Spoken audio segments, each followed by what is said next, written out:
The Horrible Gamers podcast may contain content not suitable for all ages. Listener discretion is advised.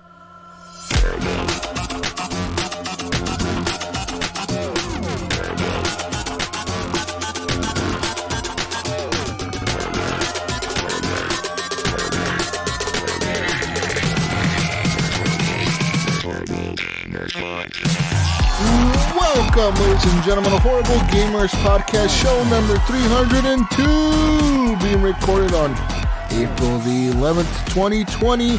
I'm one of your hosts, Jesus, also known as Jesus Walks Out. Today, I'm joined by my friend from the West Coast, the best coast, Gunny Chief. Welcome back, Gunny. Welcome. Hello, everybody out there. How is everyone? Hello, Mr. Henley. Hi. Hi. Good evening. Welcome. Thank you, buddy. Thank you. I'm here. And from Little Ohio, doing all the Little Ohio things, the Mayo. Welcome back. Hey, what's up, Jesus? What's the motto of the state of Ohio? I think we went through this. Oh, we did already? I couldn't remember, and I still don't remember it. Oh, everything's like something about God, right? Something Corn is life. When we had with God, all things are possible. See, I told you it was something about God. Damn it, I knew it. Either that or it has something to do with Daytona and NASCAR. You guys are the crazy ones. State bird is the cardinal. I can tell you that much. How about that? You guys are the ones that are still going to church and mass and all that shit because fuck the corona, right? Fuck the corona. That's right. We have our rights. I'm scared of no corona over here. God, no scared of no corona. Double negative in there. Shotgun. And a cardinal. Ain't nobody scared of no corona around here. Know what I'm saying, partner? Anyways, ladies and gentlemen, you can follow us at _Horrible Gamers on Twitter. Leave us a review on iTunes, all that good stuff. Leave us a review on our Facebook page. Horrible Gamers is our page. And in that page, there's a link to the group, Horrible Gamers Podcast Community. It is a close group. And in the show notes for this podcast, there is a Discord link. You can join our Discord. There's over 100 members over there. Always chatting. I can never keep up with the chat. I don't even look at it anymore, guys. I gave up. See you in there. Nope, because I gave up. I deleted it off my phone. I don't even want to look at Discord. My shit is constantly going off, constantly doing all kinds of beeping, and I joined like 20 servers. I don't even know what I'm doing in half of the servers.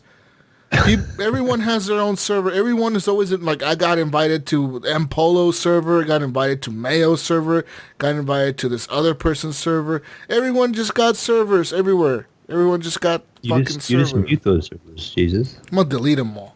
Fuck them servers. Yeah, you can leave them too. We have a nice chat in the morning with the East Coasters. Fuck the East Coasters. They're up fucking way too early, and I don't got time to chat at work, so I can't chat with them. They're constantly chatting in there.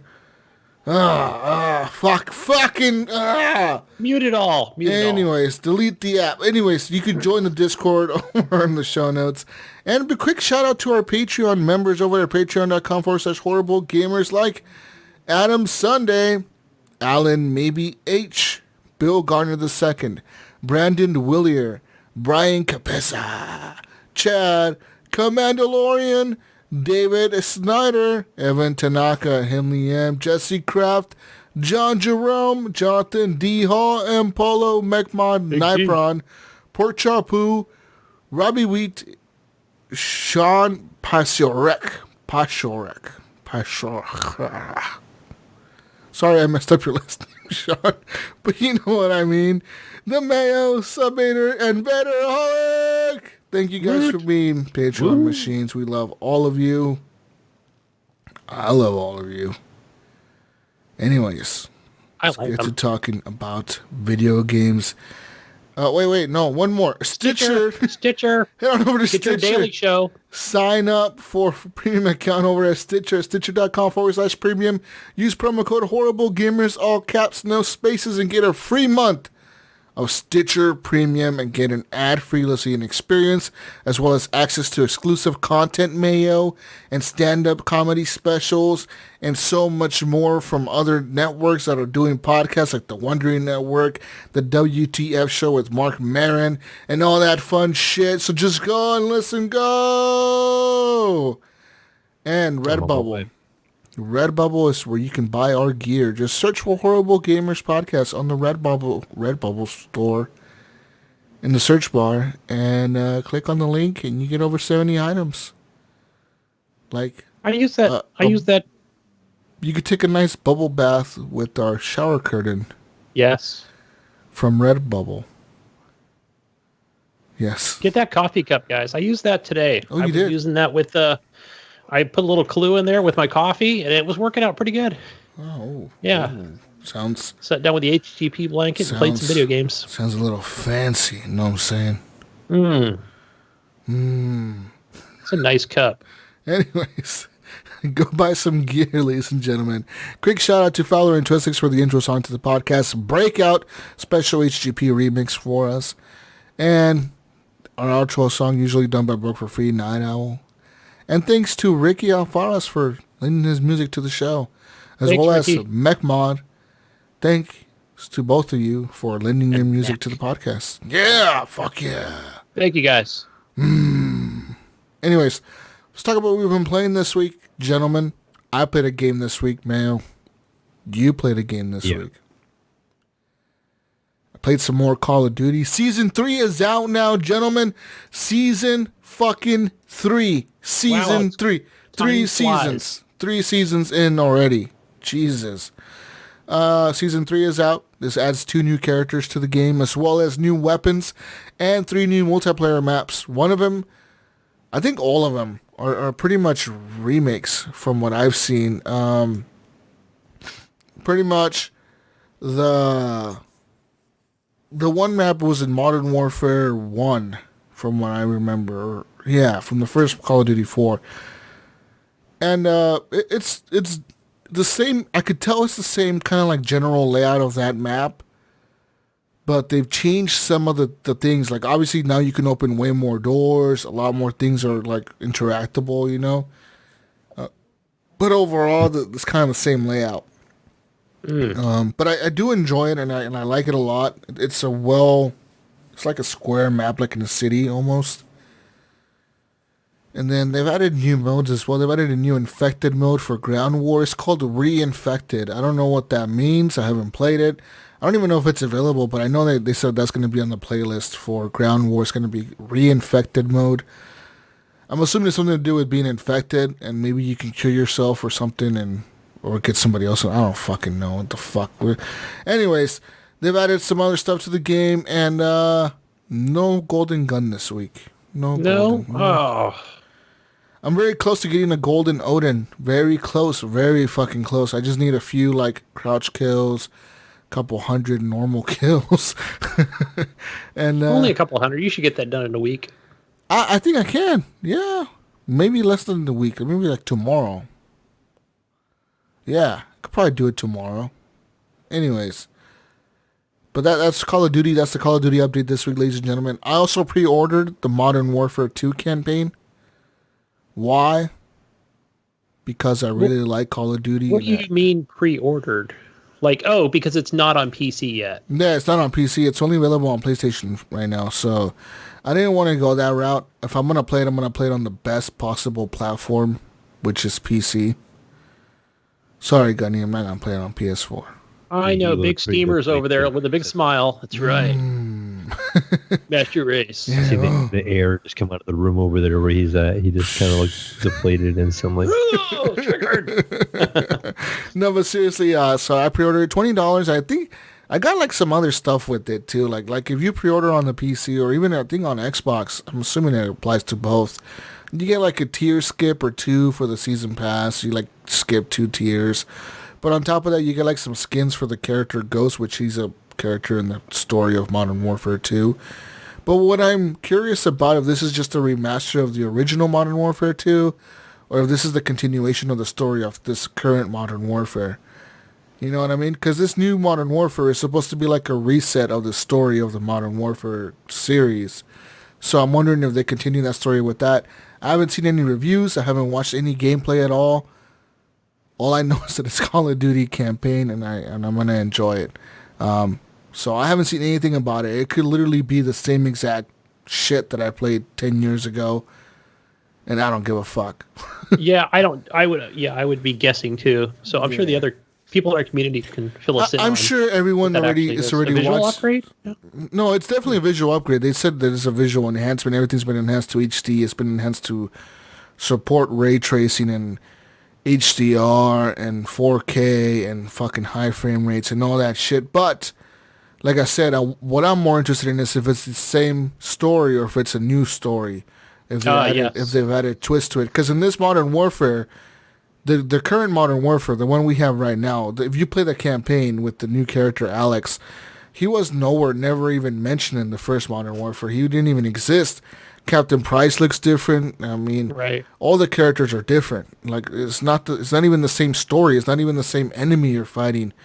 So I wonder if the new Modern Warfare 2 remastered, if it's just a remastered, or if it's a reimagined campaign. That'll be fucking cool. But I highly doubt that it is. I think I would have heard more buzz about it on the news if it was like a new reimagined campaign. I haven't seen much. Yeah, we would have heard about it. Yeah, but I do remember even back then. I think I was playing more, like not as much Call of Duty multiplayer, but I do remember that campaign specifically, and it was amazing at the time. Modern Warfare 2 campaign was the fucking dopest one, dude. That's the one when you shoot up the airport and remember no ration, and the fucking you shoot up the airport and then they blame the fucking Russians invade America because they think Americans did a fucking attack on them or whatever, and all that shit. And then the fucking ghost you get betrayed by the general, the U.S. general guy betrays you guys and whatever. All this crazy shit goes down and he shoots Ghost.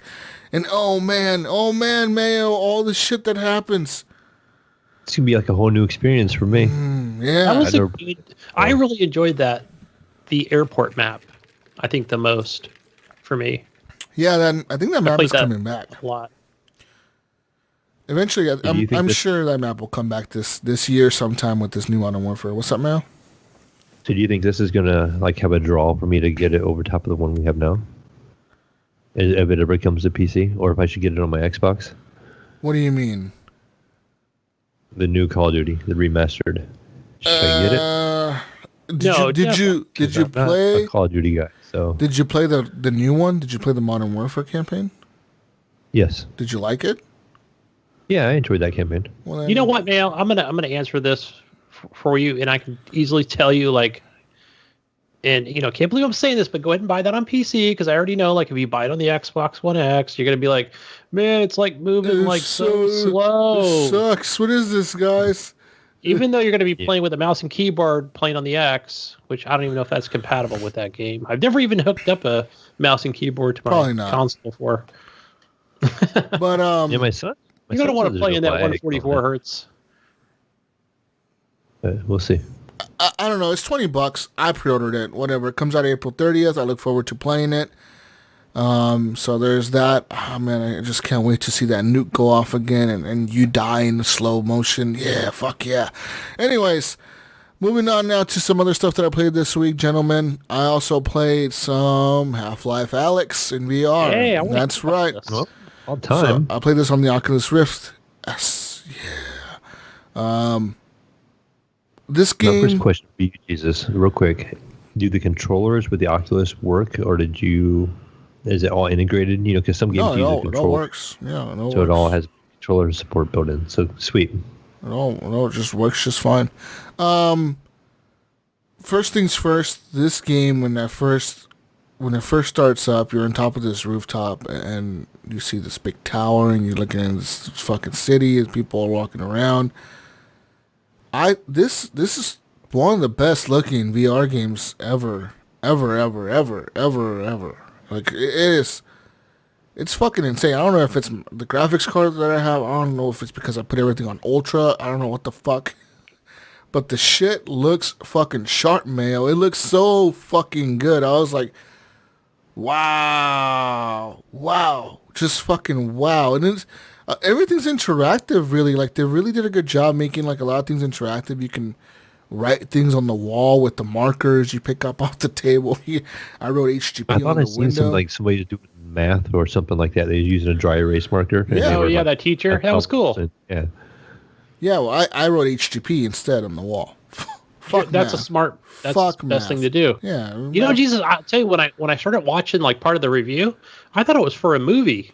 Then I realized it was for Half-Life Alyx. So I was like, oh, this is not the trailer. This is actual gameplay. Math is for losers. No, the game, dude, I'm telling you, it looks incredible. There's moments in that game where I was like, holy, just like, wow, just amazed at the visuals. And then the weird thing was the movement. I didn't like the original movement they have in the game where like it's like teleporting. You like highlight where you want to teleport to or whatever. Yeah. No. Not my thing. I like walking everywhere. Even though I'm walking and it's super slow walking, I will always prefer walking in VR. Yeah. No Man's teleporting. Sky had that, and that drove me insane. I changed that right away. As far as the turning sideways, like they have this thing where like originally when you turn the screen kind of fades to black and then it like it does it so you don't get sick, like motion sickness by turning. And I fucking hate that. So I automatically switched that to smooth turning. And then smooth turning by default is set like a really low speed, so like you're turning really slow when you're like turning the joystick and you get the guy to like Alyx to move her head. And she's like turning her head really slow. It's like, fuck, dude, just like turn, motherfucker. And then, so I turned that shit all the way up. Anyways, I pretty much, the whole experience that I'm going to talk about now was streamed on my Mixer channel. So shout out to Brian Tobe Jr., shout out to Ross NYC, shout out to a lot of people that went over there and dropped by, checked out the stream. I really had a lot of fun with it, man. The game is so tense, though. There's a moment where like I died because I ran out of ammo. Like I fucking ran out. and you cannot hit the zombie. In the beginning of the game, they have you make a fist, and I wasn't really paying attention to what the guy was telling me. But I don't think I can punch. I don't think I can punch the zombies, because I tried. I mean, I was out of ammo, dude. Like this thing was coming at me, and like he opened the door to like the subway train, and he's like, "Rah!" Fucking like, and then the fucking like I turn around, and I'm like, oh fuck, where the fuck do I run to? You know, like I'm trying to run back, but he's like running at me, and I'm like, oh fuck, and I try to hit him with like my fist, and it didn't do anything. Like Alyx was just like, ah fuck, and then he fucking killed me. I also figured that I could like pick up a stick because there's like poles and shit laying around, like a pipe. And I was like, maybe I'll pick up this pipe, I can swing it and hit it. That didn't work either. It didn't do anything. Like I swung it right as soon as it came at me, and like it just like went through it or something. Like it's just like the pipe didn't do anything to the zombies. I'm like, oh, this is kind of stupid. So I don't think there's any melee in the game. As far as I know, the only way you can kill the zombies is by shooting them, and then that's it. Oh. So that's kind of lame because the ammo is kind of limited in the game. So, and then on top of that, I'm playing it on normal. I don't know if I dumb it down to easy, if it'll be less bullets. But on normal, the zombies, they have like, you know, they have those like monster alien things on their heads, right? Like the little fucking, Yes. you know, the sucker things on their head. Head crabs. Yeah, Yes. the head crabs. They got those on their head. But then you shoot those, right? That's what I do. And when you shoot them, it takes like literally 6 bullets to take down one zombie. And it fucking is frustrating because you're shooting and your magazine only holds like 12 bullets. So you're shooting like boom, okay, one shot, okay, he's not dead. Boom, again, he's not dead, he's still coming at me. Boom, and he's still coming at me like fuck, and then you're just backing up, you know, you're just going backwards, slowly going backwards, and this thing's coming at you, and you're like, you feel like a Resident Evil game or something, where you're just like, fuck, this thing is not going down, dude. Like, holy shit, this thing is just taking shots and shots and shots. And I literally, like, wasted 6 bullets on one, and I was like, what the fuck? That's half my bullets, dude. Like, I just reloaded as soon as I came around the corner, and then the bullets are gone. And then the fucking shitty part is when you have like 2 of them coming at you, because then they're like zigzagging and shit, and so like they're harder to hit. And if you miss a bullet, like if you miss a shot, dude, you feel that like, oh my god, I can't believe I just missed that. It's just that was a precious bullet I just fucking lost. And these fucking things are zigzagging, or sometimes they like kind of like stumble a little bit faster at you. They come a little bit faster, and it's fucking it's like stressful, dude, Mayo, because like are they doing anything like Resident Evil where it might be maybe that zombie shuffle sort of where the head bobs a little bit? Yeah. So you're trying to shoot it, and like for example, like say like the first one, I take him down, right? Like, but I took him down and I wasted all my fucking bullets in the magazine. So then the next one's like 3 feet away from me, and you have to reach to your backpack, like you have to reach over your shoulder to grab a magazine, and you have to like press B to release the one magazine. Then you have to put that one in, and you have to like pull the fucking slide the rail back to cock the gun or whatever. And it's like, oh, fuck. You're like trying to do all this shit in the fucking... You know how VR works, Mayo. It's that shit where like, holy fucking shit. What the fuck am I doing wrong? And sometimes it's really hard to aim in VR, too. Oh, it games, is. the shooting games where I realize how bad my aim actually is, you know? and so that probably plays into it, too. Oh, so it definitely does. But I did end up getting there's an upgrade station that you run into in the game in certain spots and certain levels. You run into it quite early, but I didn't have enough resin to upgrade my pistol. I'm assuming by that point you should have enough to at least do the first upgrade, but I just was missing like 2 resin. And resin is like this little shit you find around the map, and you have to like pick it up and you put it in your backpack, and eventually you use it to upgrade stuff. So the resin, the first upgrade that I got, I was able to upgrade my pistol, and I added like a holographic sight to it. So now when like I raise my pistol up higher, like closer to my eyeballs or whatever, like there's like a little hologram that pops up over it, and it looks like a red dot sight almost. And then if I aim it at a zombie or at a head crab thing, it like highlights the head crab, like, you know, so like it highlights where I'm supposed to shoot or whatever. So that's kind of helpful. Like I don't really see, like I feel like I wasted my fucking resin. I'm like, why do I need this? I'm never going to use this sight. When I'm in a panic, I'm never going to use this shit. I'm just going to shoot at random to hopefully kill something. But I did find a cool gun, and this is the shotgun, which was really stressful when you first get the shotgun, because you're like in this room, and there's a guy, dead body hanging from the ceiling, and he has a shotgun on him. And like you're trying to get the shotgun off of his body, and like you hear like the walls, there's like 2 walls that are made out of brick. And you just hear like something banging against the wall, going boom, and you see like the wall, like dust coming off the wall and shit. And you're like, oh fuck, something's on the other side of this brick wall. And then like I went to the other side of the room, and I was trying to reach for the shotgun, and boom, the fucking wall behind me shook, and I'm like, oh fuck, there's like one over here too. And then like as soon as you grab the shotgun and you fucking grab that thing and you grab the bullets off the dude, the shotgun is obviously empty, so you have to fucking reload it. So you gotta figure that out real quick. But next thing you know, like, boom, 3 zombies fucking, like, break down through the wall. And they're coming from each direction. Like, one's in front of you, one's next to you, one's to the left, one's to the right. And they're all just rushing at you. And you're like, holy shit. So you're trying to reload the shotgun real quick. And then, boom, dude, you fucking shoot the zombies. And like, the shotgun is really cool because it's like a one-shot kill. Like, if you just aim at their head and just shoot, it just fucking kills them. So... It sounds so. Yeah, it's a fucking cool game, dude. It really is. If you have a VR, you should definitely try this, especially, like, I would say any kind of VR. I don't know what the requirements are for the graphics card. Running it on a 2080 Super.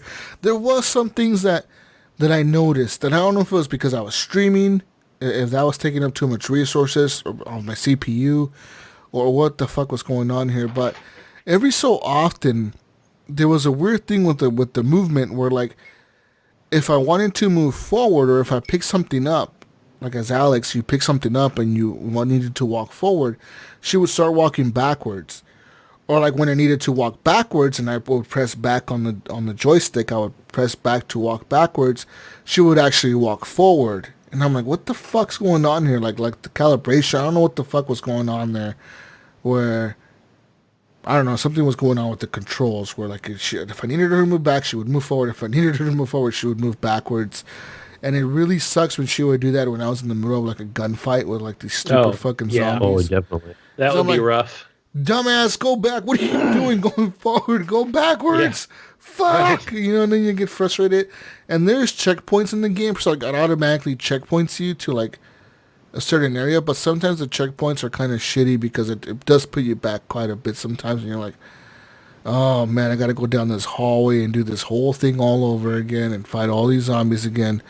But there's a lot of cool puzzles in the game as well. There's a lot of cool, like, you got this little multi-tool thing that can like scan walls and like fucking divert the power to like turn off grids and turn off fucking like shields to get through like certain hallways. So there's really cool shit like that. I met this crazy looking fucking alien guy who was telling me that I need to find his family.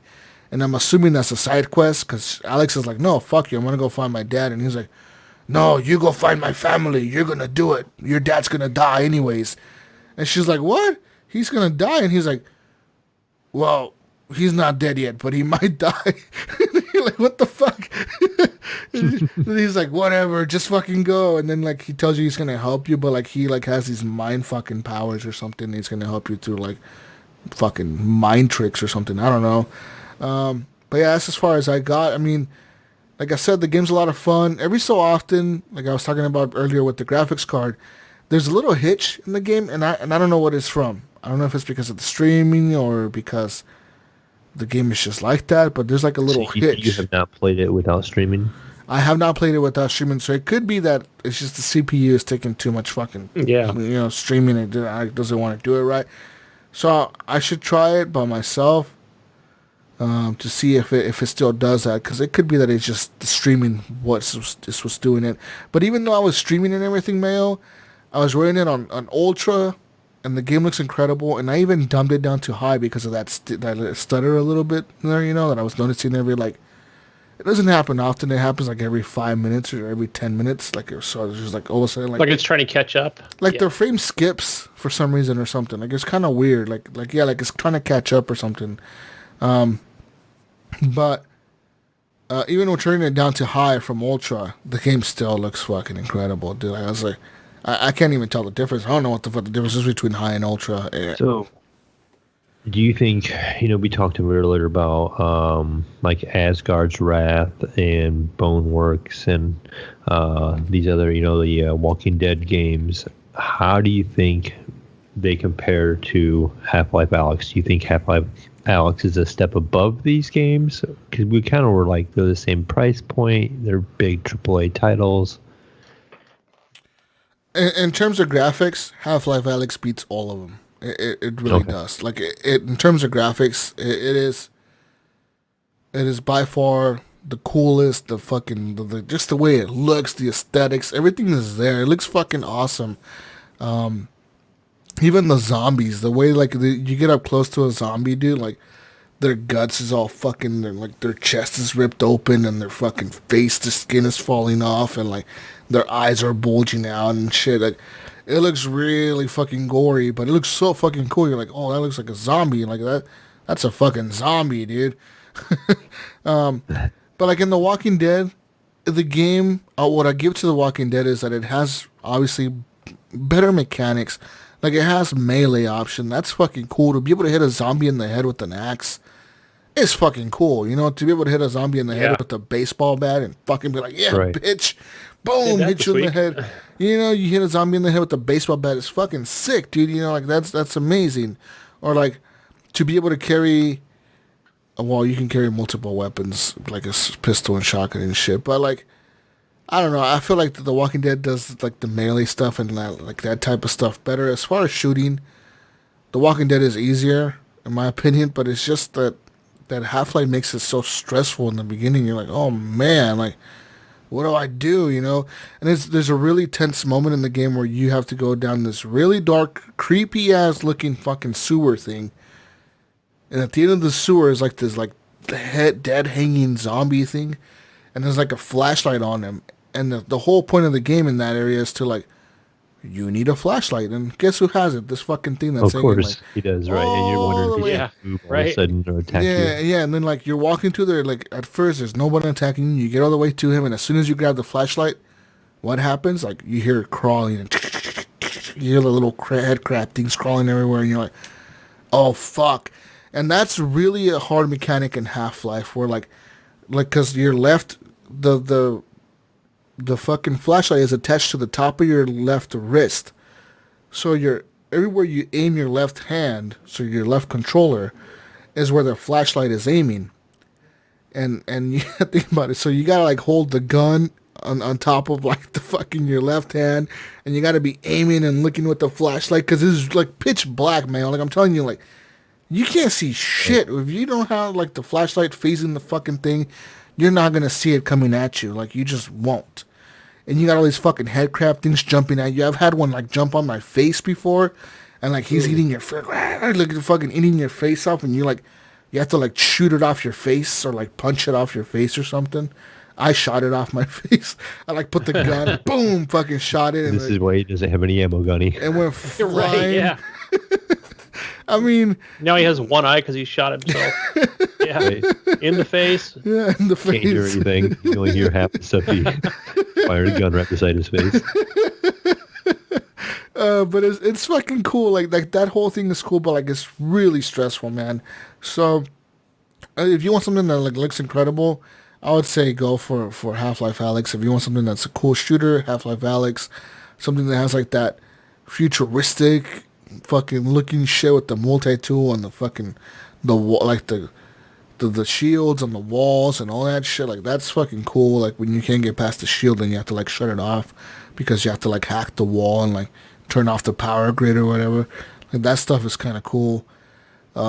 If you want a zombie game, then fucking The Walking Dead may be the best option for you. I mean, The Walking Dead, at this point, you might be able to find it on a sale or CD keys or something, but they're both going to be fun.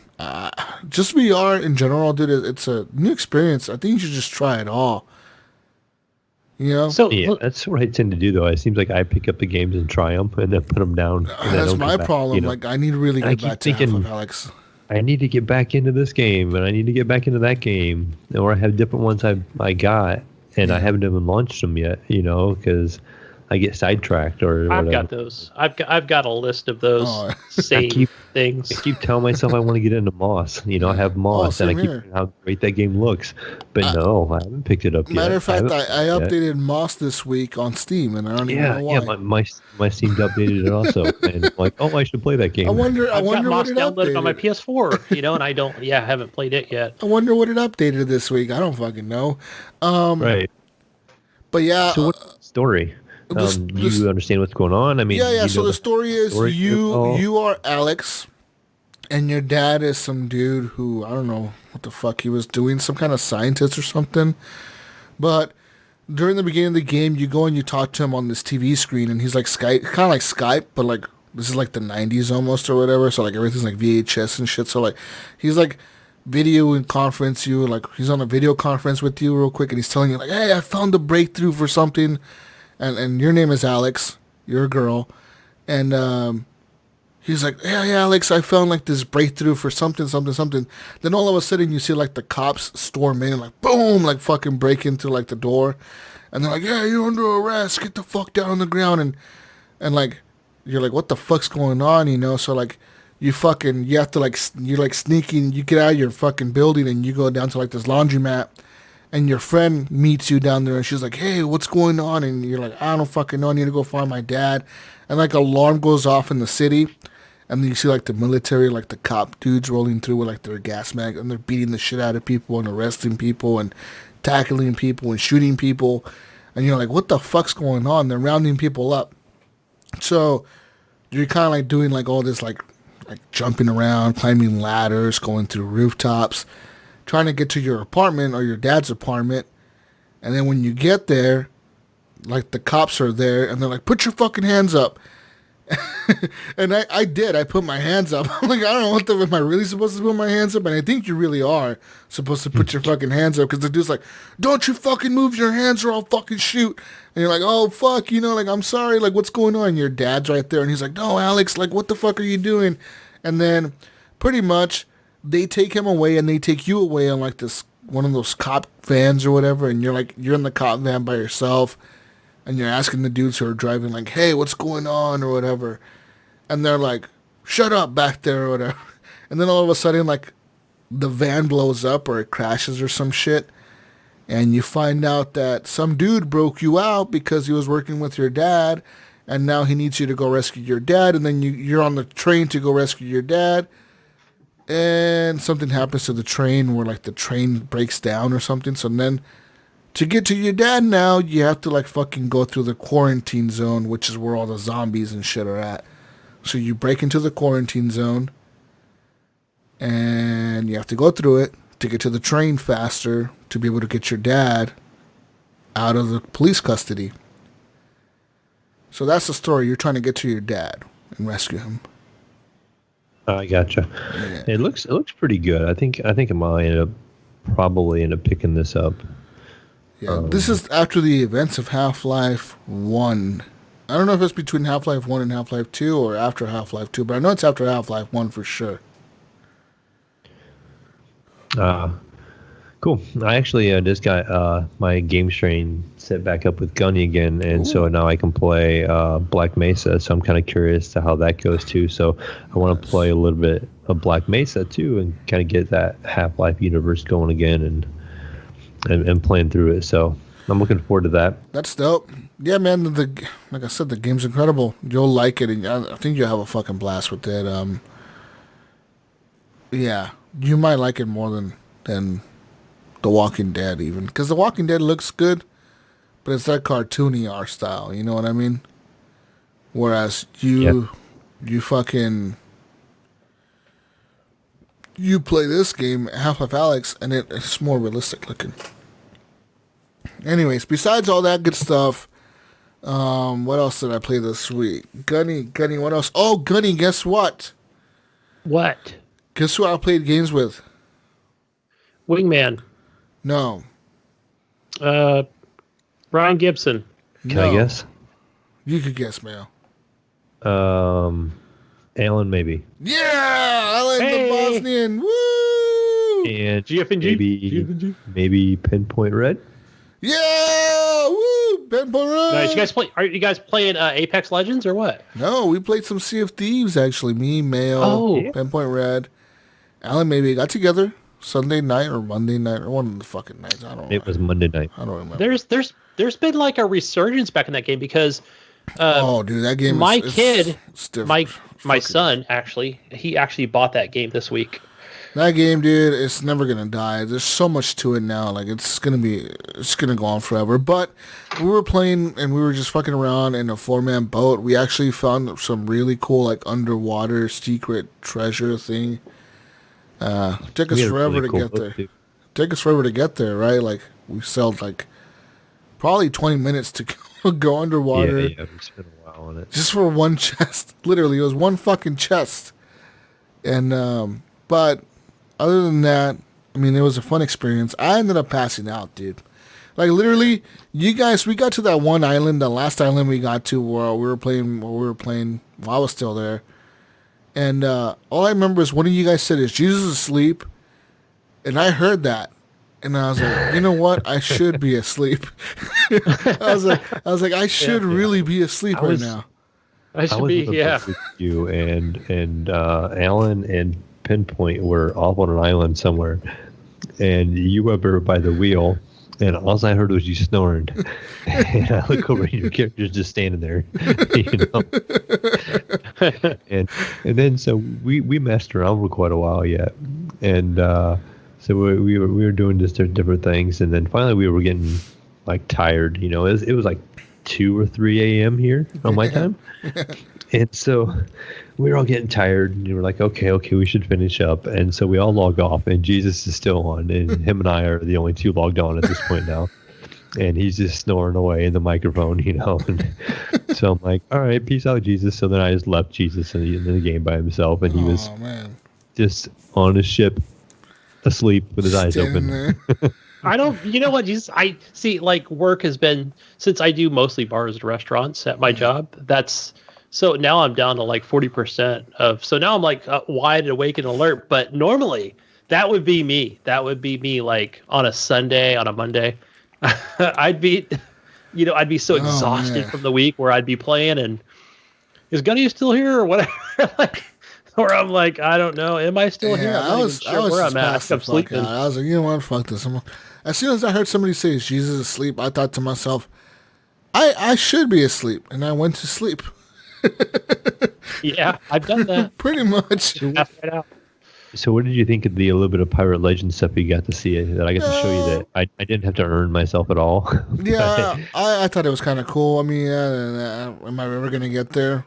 Maybe like 5 years from now if I keep playing at the rate I do. Hey, I think they have double XP this weekend, I think. Oh. There you go. No, I don't really care. It's cool. Me either, but it was cool to get to show you guys because I didn't do it, but my son played it off my account a whole lot. So I had a whole bunch of stuff already. Yeah. And we had like those special ghost sales and we had all those skins and stuff. And I had these cool pets with, fun names and all this stuff and all that my son had made and, just playing off of that. But it was kind of neat. I actually took a lot of screenshots. I kind of saved them to my PC. Mayo just said all these pets with cool names. Let me tell you, one of the birds was named Dickhead. That's a cool name. But how was it spelled? See, it was spelled creatively. It was pretty creative. It was like DI3K or something, or D3K or something like that. Yeah, it was something like that. Oh, shit. It was pretty funny. I joined. So can I just tell you really quickly about my Sea of Thieves experience earlier this week with my son? No, Gunny. Recently bought it. Yes, you're going to hear it because I joined up. I'm like, okay, guys, I'm in your channel. Let's go. And then they never invited me, those fuckers. Well, your kid, your kid has a Discord? Yeah, he's in with he's a PC Master Race guy. He has been ever since Xbox One launched. Anyway, so yeah, I joined in. Sorry, Dad, they don't want to kick somebody out of the group, so you can't join our game. So I ended up not playing Sea of Thieves. Yeah. Oh, well. Hey, but you got to see some of the names they had. I was like, ooh, I can't even repeat them on the show. Oh, damn. Oh, wow. Freaking 14-year-olds, Ooh, wow. Yeah, I really wanted to play Sea of Thieves. So you guys, Mayo, you got to play with me this week. Yes, I'll play some Sea of Thieves with you. We'll fire it back up. Nice. We'll get Jesus on there and see if we can fall asleep on the ship again. So what did I take it you were done, Jesus? What did you play, Mayo? No. I'm not done. Guess what? Guess what else happened this week, ladies and gentlemen? Guess? When you say that, you always buy something. You bought something. Let's see. That's pretty true. When I say, guess what happened? It's pretty much me buying something. Oh, yes, right, yes. I remember from that, right. Last week, Jesus went on a magical journey, and I went on a magical journey to decide that I wanted to switch again. So what does Jesus do? I go and I ask people, what should I get? And I asked, should I get a Switch Lite or a Switch Regular? And I thought to myself, and I pretty much knew from the beginning that I was going to get a Switch Regular. I was just testing the water to see how many people would say the Lite. But you should get the Lite, but I just want the regular because if I want to play, I want to play on a TV most of the time. And sometimes I'll play. I don't know. I don't fucking know. Mail. I think for myself. See? No, I'm saying for myself here. I would be more the portability side of it. But the thing is, Mail, if I want the portability, you can always make it portable. Right, but I just can never make it TV compatible on the Switch Lite. So I know how you are, Jesus, and I know you're a graphics guy over there and a frame rate guy. So what resolution is your Switch going to play on your... Do you have an OLED? Yes, I do.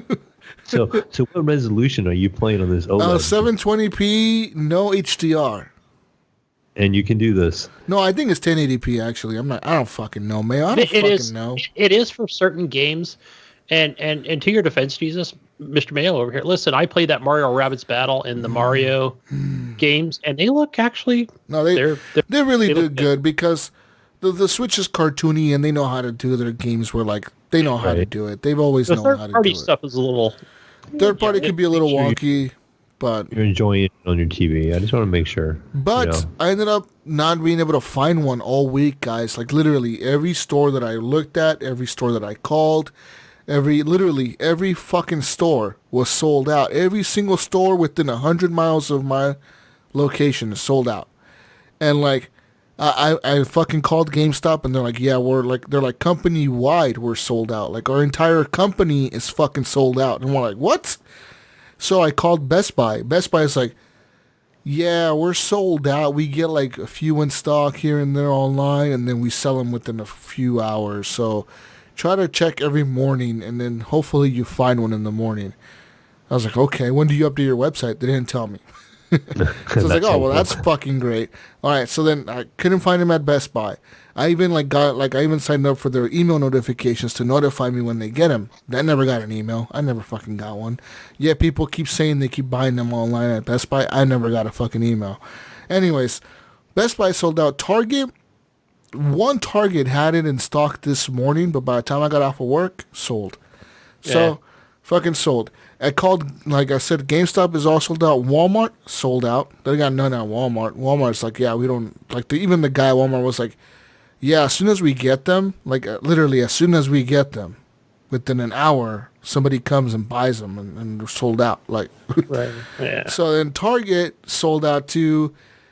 Everywhere, even Fred Meyer's, like the Fred Meyer's, the store, like the fucking sold out, dude. And I went there like 3 times. The dude was like, come Wednesday. I was like, okay, I went Wednesday. He's like, no, I meant tomorrow, like Thursday morning. So I go Thursday, sold out. He's like, all right, maybe you should try Saturday. Like Saturday, maybe like Saturday morning. Like we get a truck on Wednesday and Friday. So try Saturday morning. And like today, just randomly, like literally just fucking randomly. Like I was in front of Fred Meyer's. I decided to call it. Like I was on my way home and I was at the fucking red light and I was like, you know what, I'm just gonna call them to check if they have it in stock. But maybe for some reason they do. They might for some reason. And I call him and the dude's like, yeah, I have one. And I'm like, is it a Switch Lite or a regular? And he's like, no, it's a regular one. He's like, I have a Switch Lite too if you want one. And then I was like, no. I was like, give me the regular one. Just put it aside for me. I'll be there like in a minute. And I go and I pick it up. And I see that they actually have some Switch Lites in stock today. They had like 5 different colors up there. But they only had that one console. And the cool thing, though, Mayo, is I get an employee discount. Oh, nice. Very nice. So a 10% discount. That's $30 off of $300. Plus, there's a $30 coupon right now at Fred Meyer's. You get $30 off the console. So I got $60 off. Woo! Yeah. Yeah. That's so yeah, I feel pretty good. That was a good score. I was like, whoa, I was like, that's fucking legit. And he was like, yeah, I'll give you a coupon. That's like a free game. Yeah. I was thinking you were going to say when you called the guy, you were like, don't move or I'll find you. I know where you live. I know where you are. I know where you work. If you sell the Switch, I will find you. But literally, dude, right now it is so hard to find a Switch. There was literally, like on the Facebook Marketplace, because I would search there sometimes, and there was one post that said, the dude said he had a Switch for $300, and I click on it, and it's a guy saying that he doesn't have any in hand right now, but he's like, please do not buy from scalpers. Like, do not buy Switches from people that are selling them for a higher price than the retail price. Just wait. Nintendo was gonna restock. Look at, like, he even like give a link to like this website called, I think it's BrickSeek or something, where like you can like, it gives you like all the inventory that Walmart and Target has in store, like their actual inventory systems. Yeah. And you can like check their inventory to see like what kind of like if you know the SKU number for like the Switch or whatever, you can see how many consoles they have at what store, how many they have or whatever. And like they have the same thing for Walmart. He even give you a link for that one. Like, this is being serious, but literally everywhere that I saw, man, was fucking console was being sold for like, I thought, I was like, should I just sell this thing for like $350? I would make I would make over $100 on it, but nah, fuck that. That's fucked up. Like, literally right now you cannot find one, dude. It is hard, man. I think Mayo told me he had some over there where he's at, yeah, but so yeah, my story actually, right before Jesus got his Switch, he was talking to me, and I was talking, back and forth with him. I decided to go out and pick up an Xbox. Oh! Hey! Join the console family. Welcome. Xbox One X over here. I was wanting to get on the PC the one night. My son was just playing Minecraft on the PC. I'm like, get off the PC. I got some stuff to do, you know. Go play Minecraft on the Xbox upstairs. And he comes back down from upstairs. He's like, Dad, the Xbox won't turn on. And this is the old generation, you know, Xbox One. OG. 1 terabyte The old edition. hobo Xbox One. Big old power brick. And I go up there and I look at it, and the power brick's not lit up. So I unplug it from the wall, plug it back in, nothing. I'm like, okay, maybe there's something with the outlet, you know. So I plug it into a different outlet. Nothing. I'm like, I don't know. I can't mess with this tonight. I can go get on the computer. I had some work to do. So the next morning, I go up, get his Xbox. I take it downstairs in the living room. I unhook everything. I unhooked a brick from the Xbox. You know, I unhook all the cords. And I let it sit for a while. So I watched a video saying, you know, sometimes this fixes it. If you let it sit for like 10 minutes, completely unplugged, then you hook it all together, power it on. So sure enough, I tried it. No lights, no anything, no Xbox at all. Damn. So I start looking. I get online, you know, I get on my phone. I have my phone right there, and I start looking for power bricks. You know, first thing I look at is a used power brick from GameStop, and I find one right away. They're like, "Yes, we have power bricks, $50 for a power brick." Yeah. I'm like, "Are you kidding me?" So, as I was scrolling through, I started seeing these prices of the consoles, and I seen they had the Xbox One X for $299 bundled. I'm like, well, if I'm going to spend $50 on a brick, you know, I might as well just maybe look at getting an Xbox One X. That's expensive. How do they justify that today? Like today when That's the gouging. Xbox One S is out already, and the Xbox One X has been out for a bit too. Like how do they justify a $50 fucking price like a brick? It's just all it does is the power. That's all it does, like a power surge protector, pretty much. I was like, Yeah, you they're know, normally $20, so they jacked it up $30. Fuck. yeah, Because I bought one, I think, for $20 a few years ago. A refurbished brick given to boot. You know, so I was like, Refurbished brick. so I you think know, I even might have bought an aftermarket one. I don't remember. It was when, yeah, I remember me and Ryan Gibson went to play a game, and I was like, dude, my Xbox is dead. Yeah, so it was like 3 years. You got Yeah, them no, refurbished it's bricks. things. You know, I'm guessing that's how old this Xbox is. I don't know, but except I bought it used, and I got it from GameStop of all places, right? You know, so I started looking and I see the Xbox One X for $299. I'm like, oh, that's not a bad deal, and it had the Fallen Order bundle. I'm like, you know what? I've kind of always wanted to play the Fallen Order. I had it on PC. I had it on the Origin Pass. And I started playing the game, and my son wanted to play it, so I let him play it for a while. Then I canceled my Origin Pass because I wasn't using it. And so I was like, you know, I wouldn't mind picking up Fallen Order again at some point in time. Then I got thinking, it's like, well, that's basically the price of like a $60 game, and I'm getting a controller with this Xbox, so you might as well say I'm taking like $120 off the price. Yeah. Then I start thinking I'm paying like $200 for this Xbox One X, you know, basically after tax and all that stuff. And then I get looking, and it comes with a month of Game Pass. It came with a month of, you know, Live Gold, which I already have, like the ultimate versions of those. And it came with, I think, it's a little bit of EA access, I think. Anyway, so I am like, I think I'm just going to do this. I think I'm just going to pick one of these up. So I started looking at other stores, and Target and Walmart, and all them guys are advertising them for $299. So I'm like, oh, sweet. I know exactly where there's, my Target has the Fallen Order edition bundled at the store. I've seen it like a billion times every time I go to that Target. So I jump in my car, I drive over to Target, and I get there. It's like 10 minutes away. And I walk in the store, and I walk to the back of the store, and all they have is the NBA 2K20 bundle. And I'm like, no, this isn't the one I want. I want the Fallen Order one. And it's the only one they had, and they had an Xbox One S beside it. I'm like, definitely not what I don't want the S, and I definitely want the 2K20 one. I don't want this one. So I'm like, do you guys have the Fallen Order bundle? And he's like, no. I'm like, well, is it $299? And he's like, let me check, because the tag said $399. And he scanned the tag and said, yeah. He goes, it's actually $299 right now. I'm like, okay. I said, well, there's another Target like 15 minutes away. I said, why don't I go over to that Target, and maybe they'll have, can you check their inventory from here? He's like, yeah, I can check that. So he gets on his little device. I think he's on a phone even. And he pulls up. He's like, yeah, they have 2 of them in stock over there. So I'm like, oh, sweet. I'm just going to go over and grab that one because I want the Fallen Order one because NBA 2K20 is already on Game Pass. So I'm buying a bundle of a game that's already on Game Pass. Yeah. I jump in my car and I'm texting Jesus. They don't have it here, but I'm going over to get one at the other Target. And he's like, "You're gonna get Corona." You're right. Go to all these stores. And so I drive like 15 minutes over to this other Target, and I go in and I walk all the way back to the game store section back there, and the Xbox section is completely empty. And so I find the guy working at the counter, and I'm like, "Hey, do you have like those Jedi Fallen Order Xbox One bundles?" Because I said I just come from a different Target, and they said you guys had 2 of them. And he was like, "I don't know what you're talking about." He's like, "We haven't had any in a while."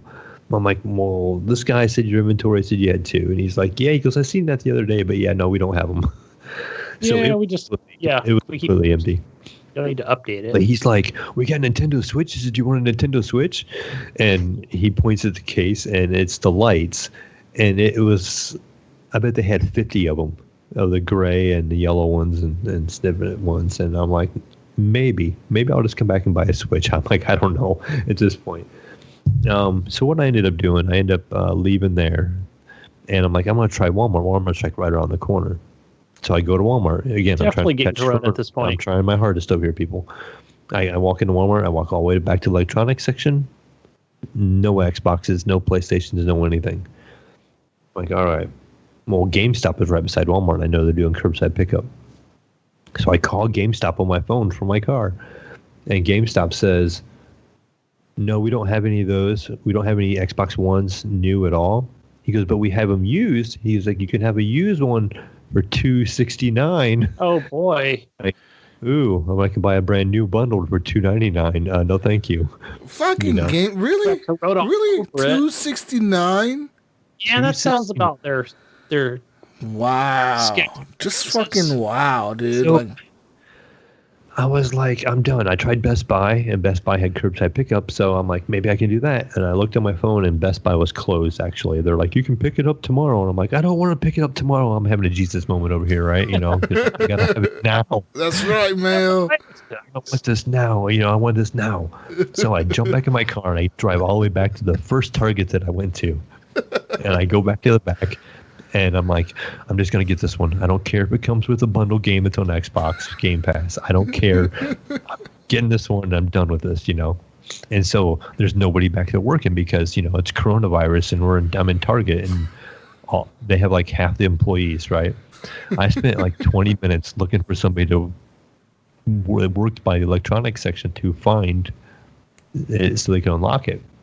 I eventually had to go to the front customer service desk at the front of the store for them to send somebody back there with me. So I get back there, and they unlock it, and I'm like carrying it to the register, and all of a sudden there's like this other couple like walking by me, and he's like, "Yeah, they have one Xbox One that's left back here," or something like that. And I grabbed the last one, so actually he was probably kind of disappointed. But oh wow! So you ruined. I followed you home. So you ruined some dude's day. Oh, good one. Probably man. had kids, Mayo. Probably had kids. Yeah, there was kids. Probably has 10 kids. Probably at home. We have with a them. show. We have to. We got to have this Xbox with this show, right? Let me finish this up here for you, May. So you get home the next day. You got a fever and a sore throat. Coffee. I got a cough. I'm like dying over here. but no, it's.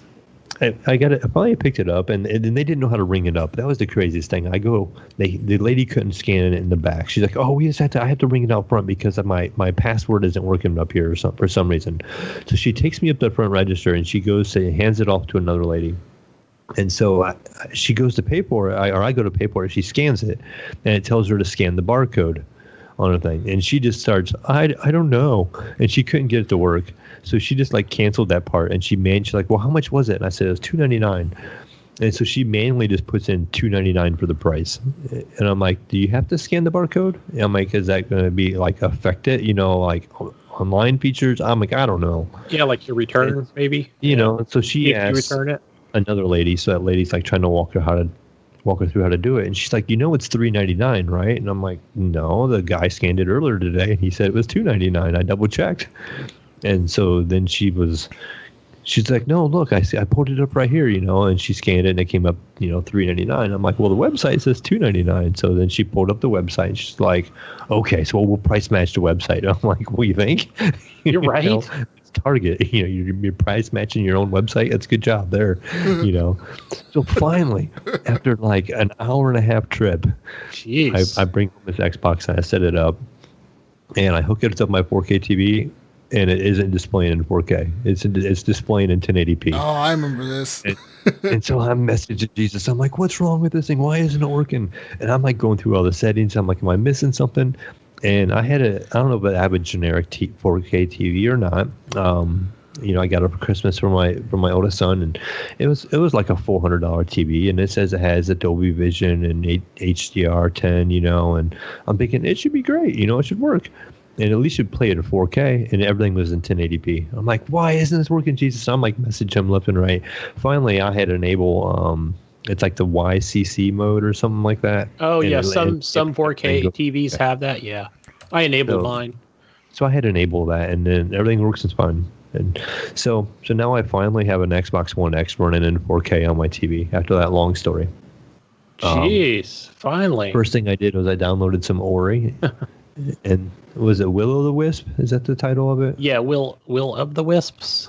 Is that what it was? So it synced my data off the cloud, and it said I had an error off the cloud, and it wouldn't let me load my progress into the game that I had started already. So I went back to my PC, fired it up on the PC, and it said the same thing. I had an error on my save file, so it wouldn't let me start from where I was at.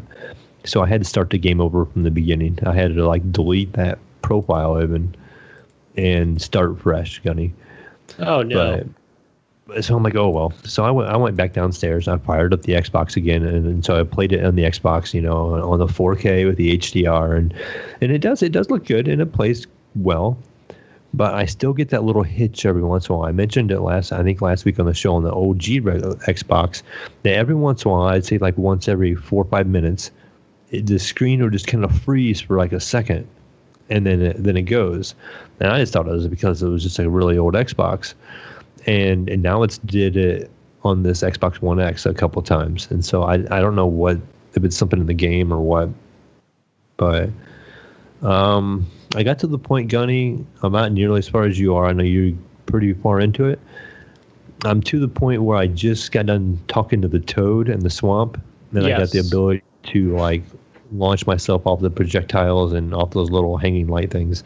And that's where I'm at. And I have to go I have to start the mill. So I can clean the water up. So that's kind of where I'm at right now. Even though I went back and explored it and I've kind of upgraded a lot of things, I still haven't YouTubed it yet where I need to get, where I need to start the mill.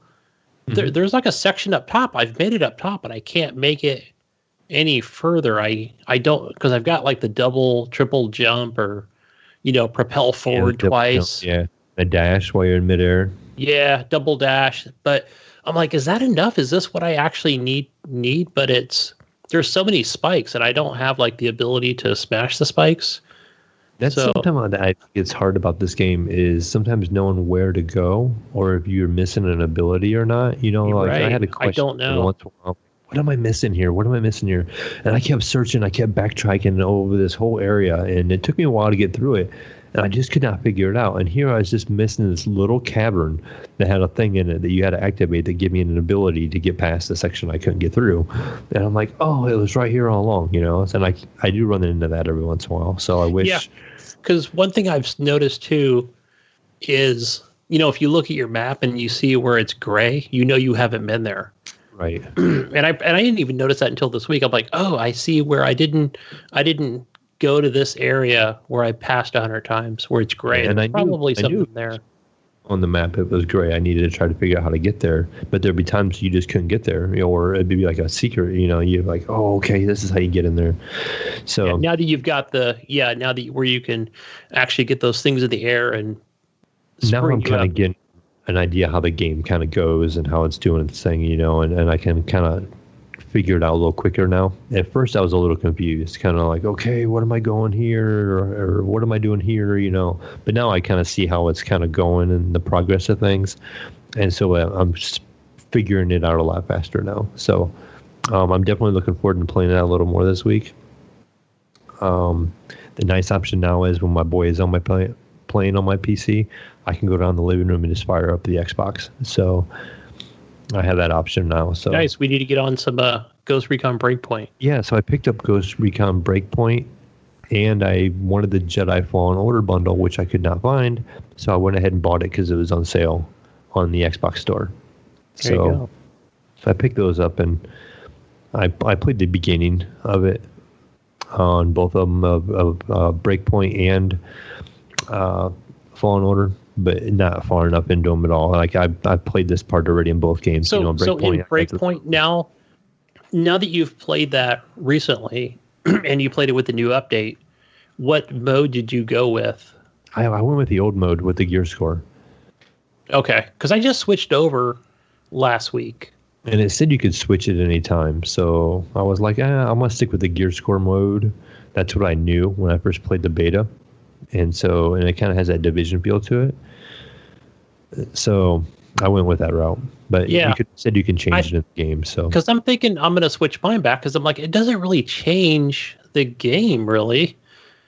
That I found. It's just that it just seems the more enemies I kill, the more higher the score, Where I'm like, The main reason I picked this up probably was to get the opportunity to play with like you, Gunny, and Pinpoint, and I know Alan he's been playing it from them guys over at GF&G. Yeah, so Johnny Andrew has it. Yeah, quite a few of us do. Joe. Play with some more of the community also, and just some Xbox games.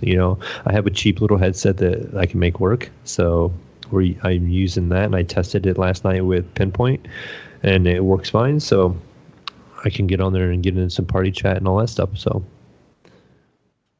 Good times. Yeah, for sure. But just one other game I played this week, and I played this game on the horrible Epic Store. Oh man, it's a game I wanted to play, and it's been on Steam, and it was free on Epic, which was Hobb, Hobb.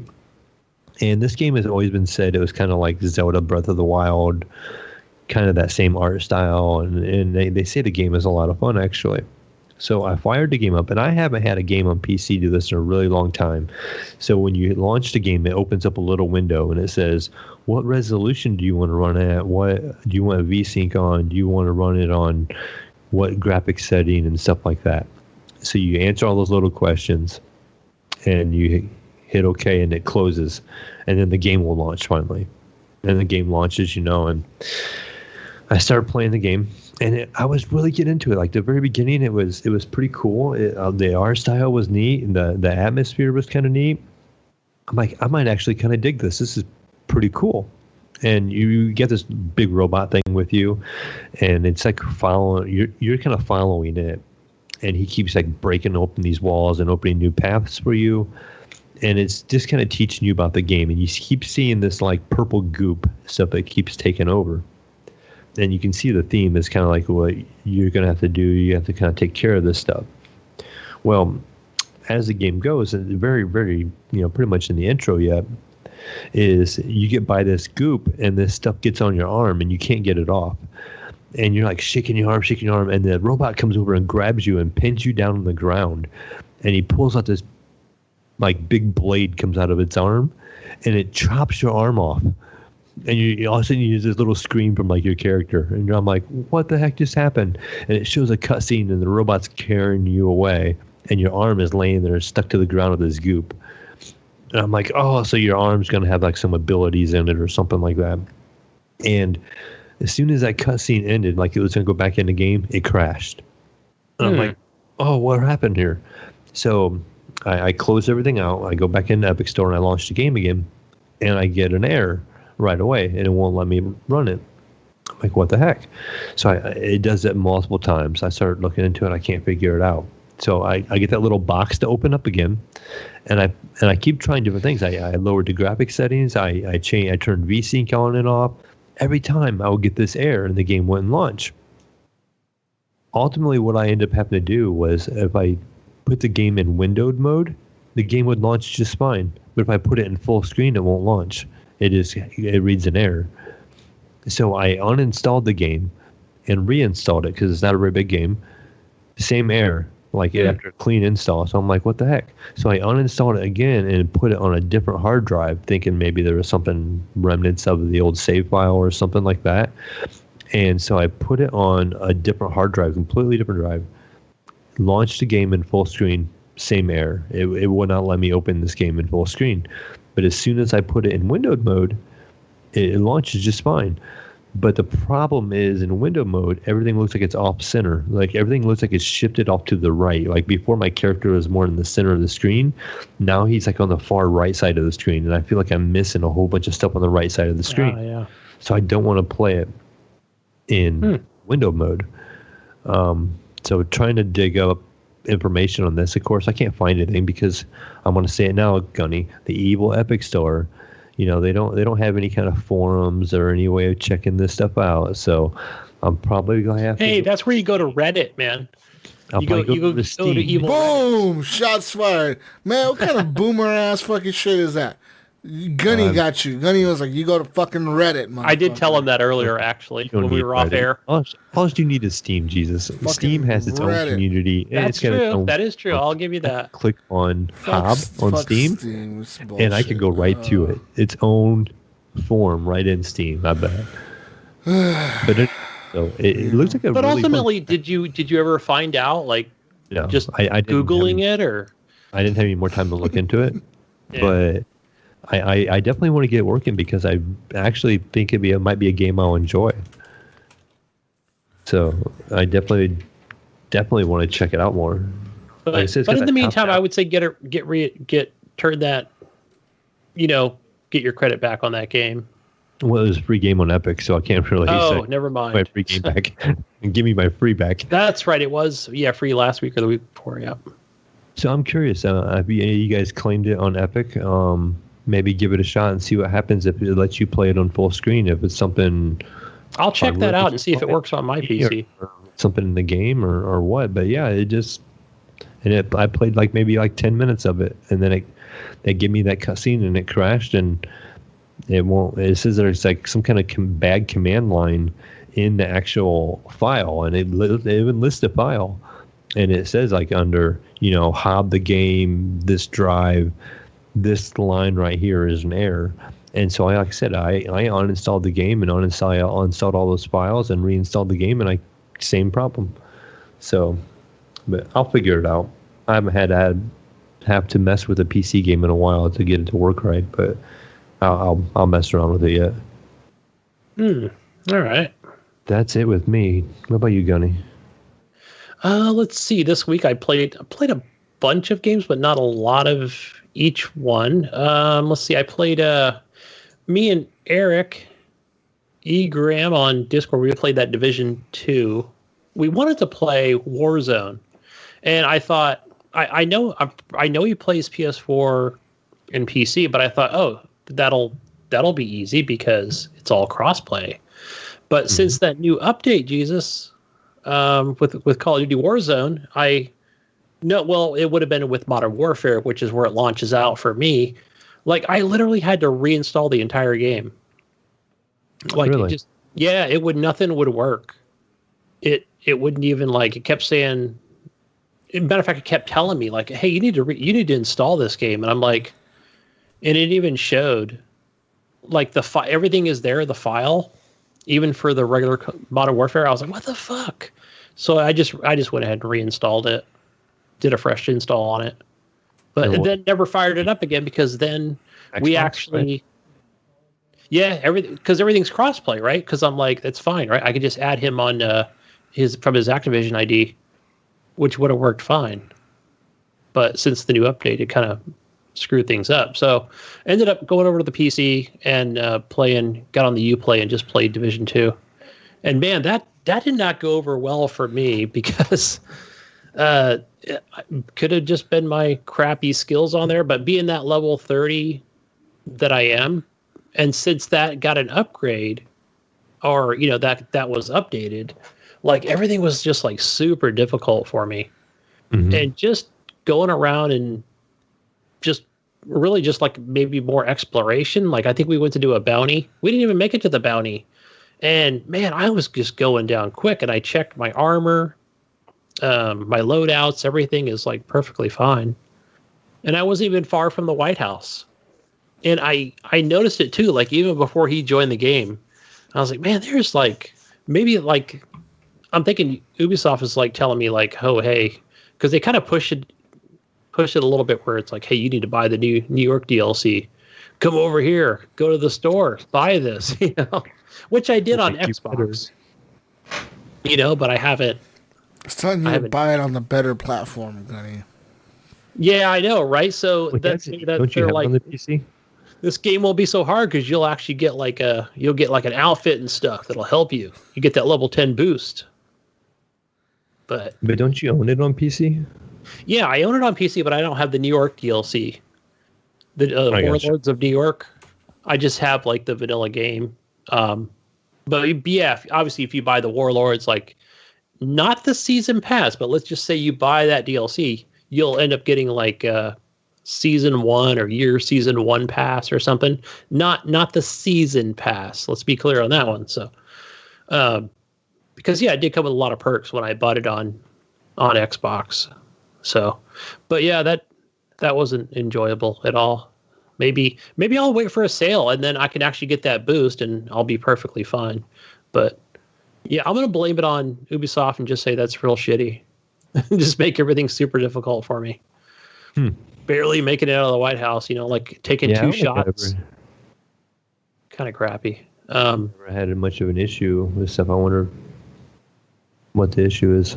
Yeah, you know, I'd be interested to find, like, maybe I should go back, start a level 1 character, and kind of see how it goes. See what happens when I make it up to level 30 without buying the DLC. You know, I seriously doubt I'm going to go down that fast.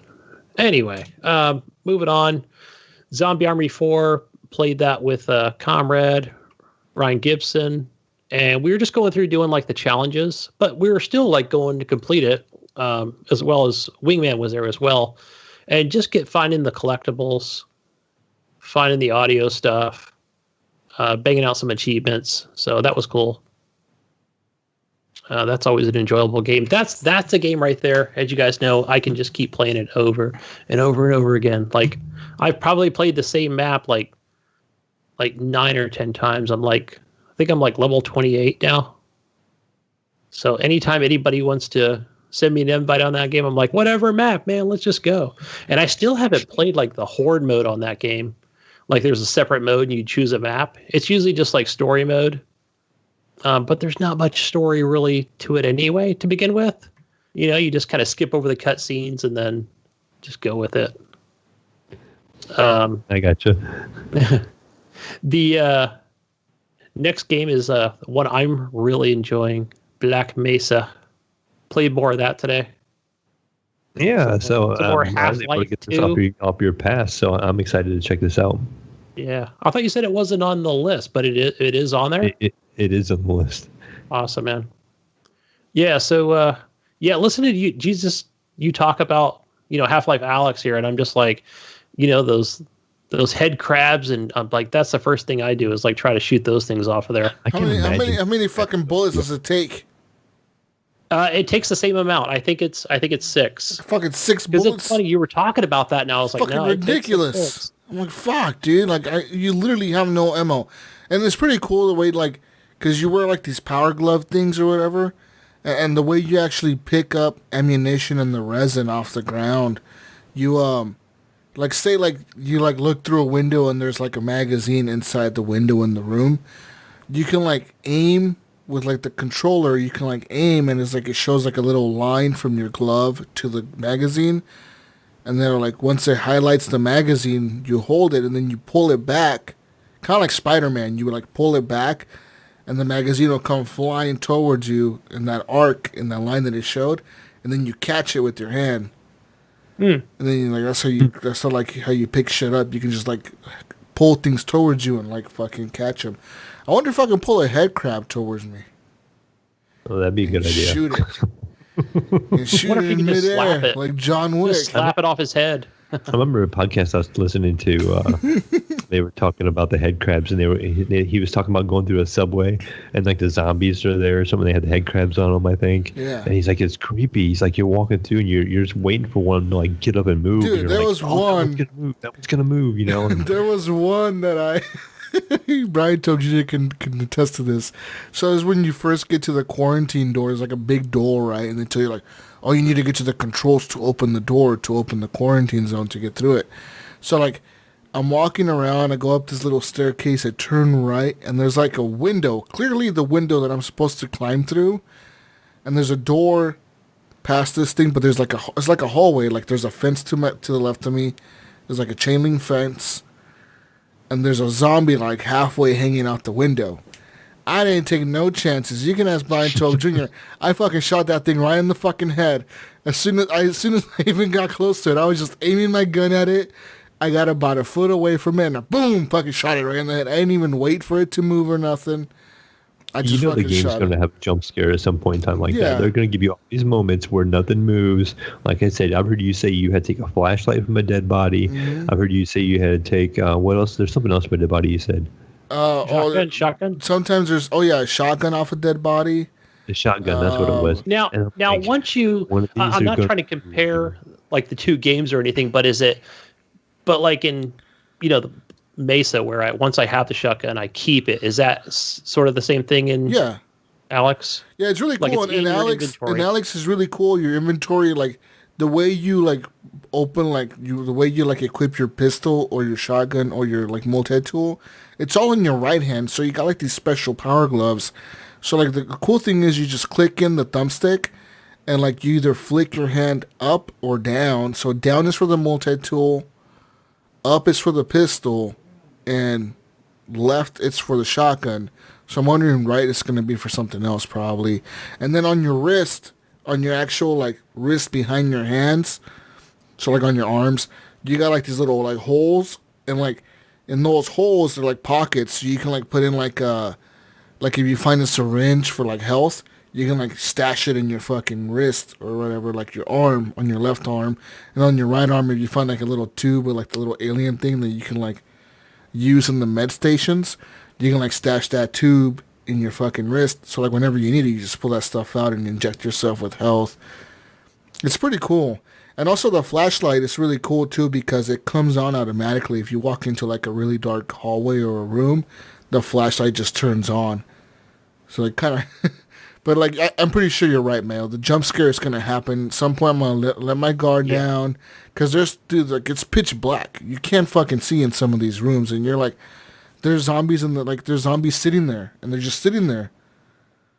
And it's fucking creepy, dude, because sometimes you'll be like walking, and one of them will just bust through a window. He'll just like run out the window and just like fucking break the window, and the windows look real in this game. Like it's fucking crazy how weird, like realistic the windows look. But the fuckers will bust through the window, and like they'll try to grab you and shit. So like it's gonna happen. It's gonna happen.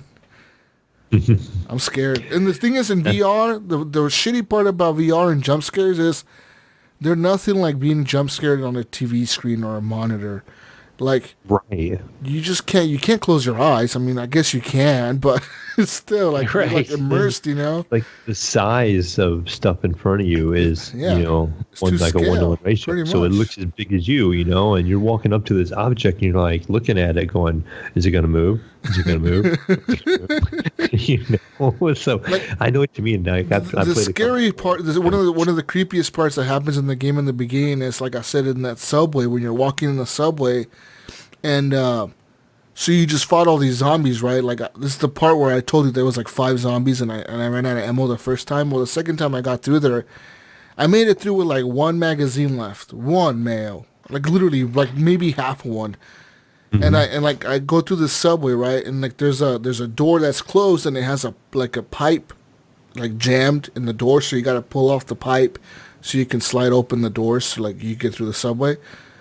Well, guess what happens as soon as you pull that pipe off and you open the first door and you open the other door to get through to the next car? What happens at the end of that car? It's like a dark looking car. At the end of that car, all you hear is and here comes a fucking zombie who's opening the door at the end of that card, and he's like opening the door full speed, and he's like running at you, dude. He's like fucking like coming at you full speed on that fucking subway card, and I'm just like, oh fuck, oh fuck, oh fuck. I'm trying to take pot shots at him, fucking missing. That thing's like, run! And he's running at you. He's not like stumbling at you. He's not like walking at you kind of slow. The motherfucker's coming at you. Where's he coming at you? Yeah, the motherfucker's coming after you. Like he knows you're there, and he's just coming after you at full speed, and you're like, holy shit. And that part was fucking creepy. I think I died once to him too. He killed me. Fucking asshole. Yeah. But like I said, you run out of bullets, dude, and it's like, you know, you get tensed up and you forget how to reload. It's a simple mechanic. You just fucking let the magazine go, and you put the new one in, and you slide the fucking thing back. But still, it's just like, what the fuck? The heat of the moment, yeah. You forget all that. It's fucking nuts, though. But yeah. Yeah, you're probably just sitting there like memorized, staring at the zombie running at you. I get it. You know.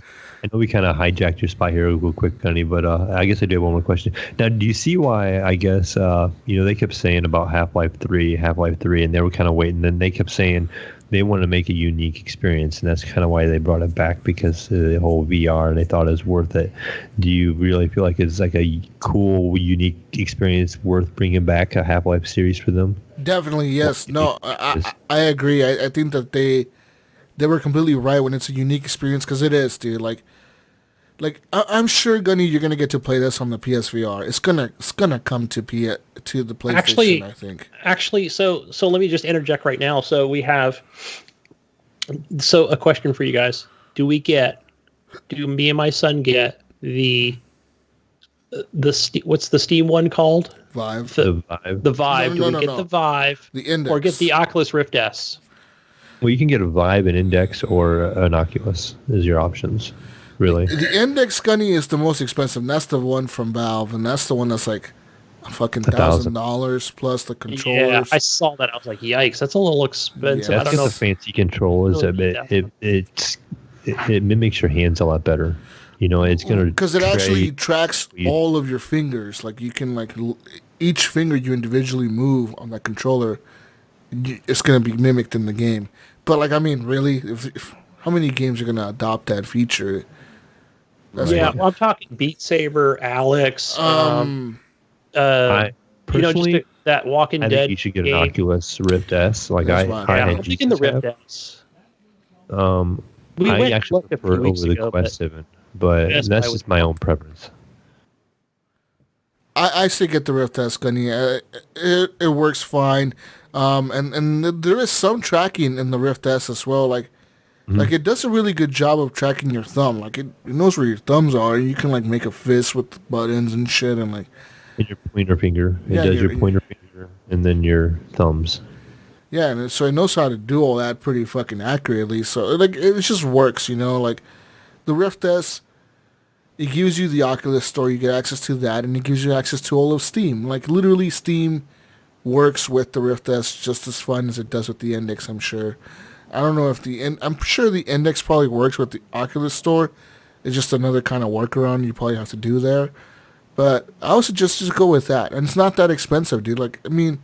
Yeah, it is expensive. It's $400, but it's not $1,000. Yeah, you know? That's what we looked at the one at Best Buy. It was kind of prior to the pandemic. Well, yeah, just before we all started to don't let isolate. The cord of the Rift S scare you. Like Jesus would probably tell you not to. He's I'd use it. It's only one cord, and it's not even that big. It's a fucking cord that it's pretty thick cord.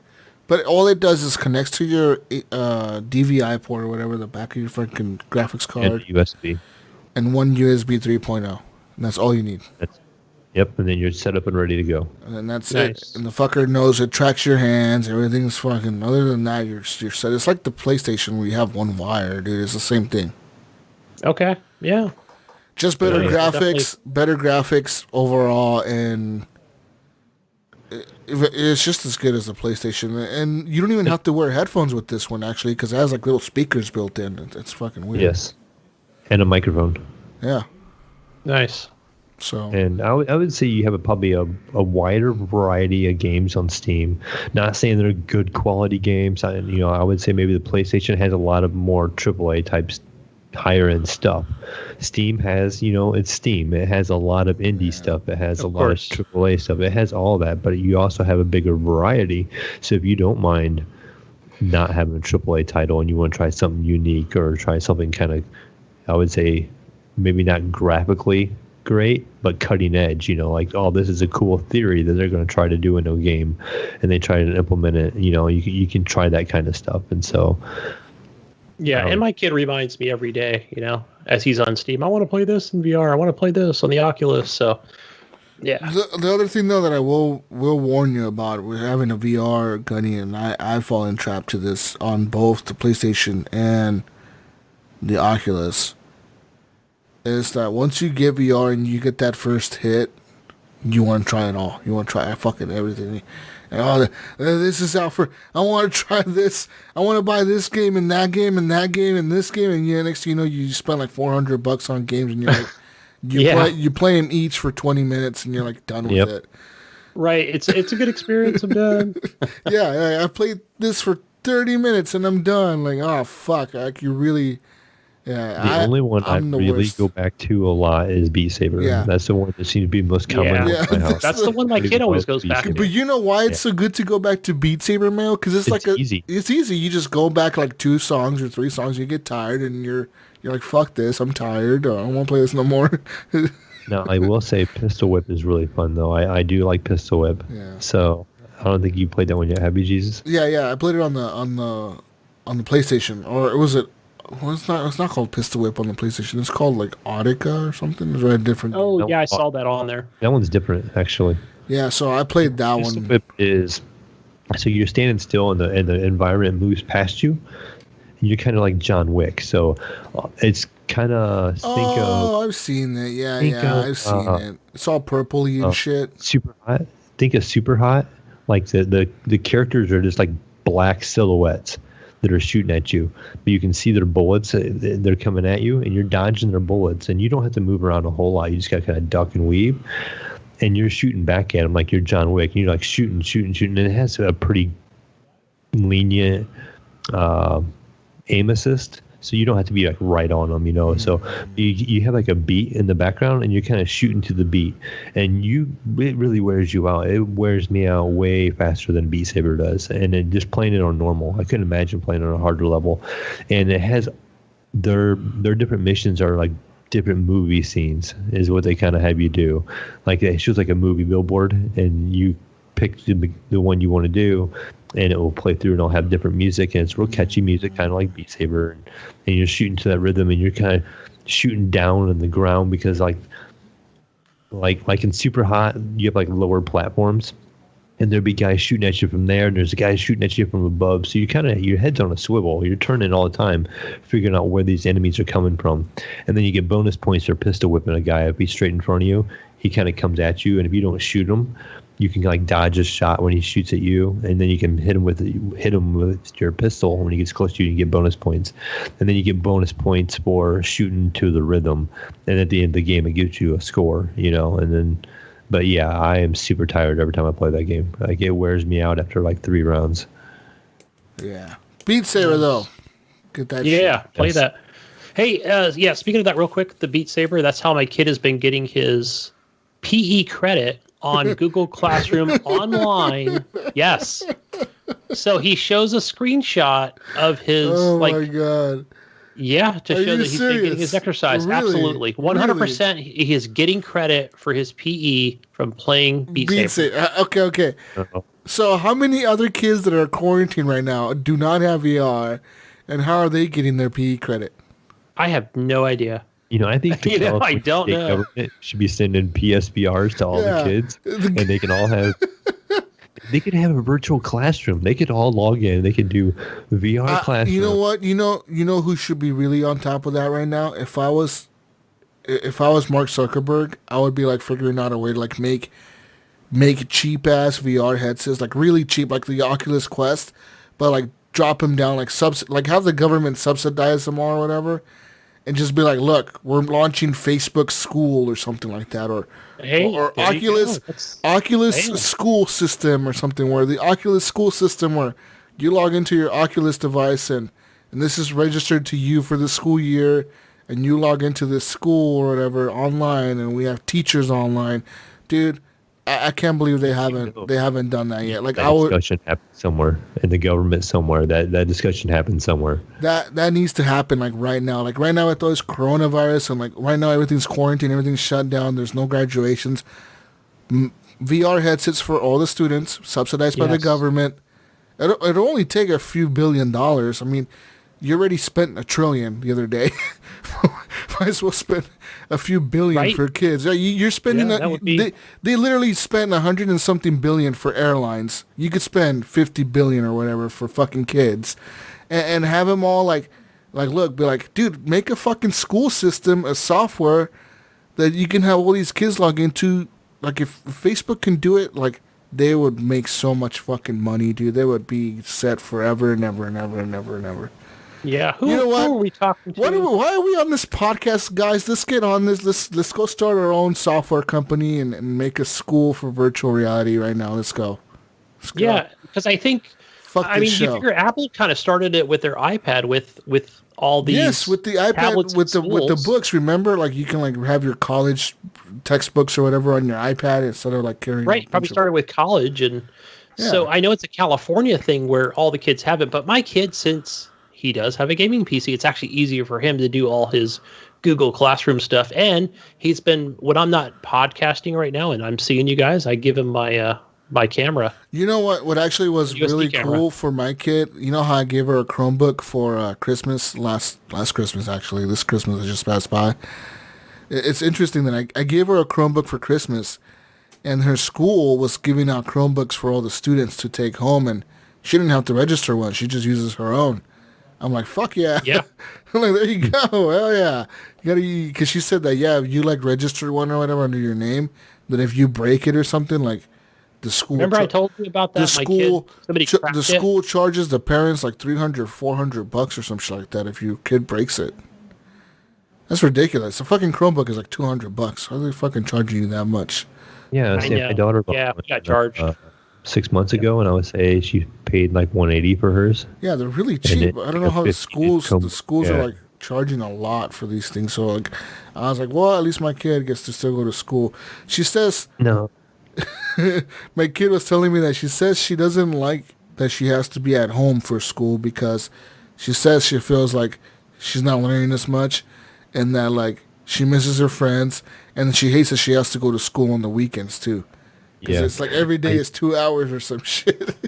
My oldest daughter says the same thing. She's like, it's not fun. She's like, I have to sit at home and learn, and she's doing it on my PC, and she's a junior, and so she's doing nursing and pharmacy and all that kind of stuff, and she's doing like college level courses. Yeah. So she's like, this stuff is hard, and she's trying to figure it out herself, and she can't ask the teacher questions that easily. Oh yeah. She's like, so it's school, but without the friends. She's like, I missed my friends from school. So she's like, like the thing that made school good was I get to be with my friends too. Yeah. And she's like, now I have to do school without my friends and at home, and it's hard because I can't ask questions as easy and stuff. Yeah. So she's having a harder time with it too.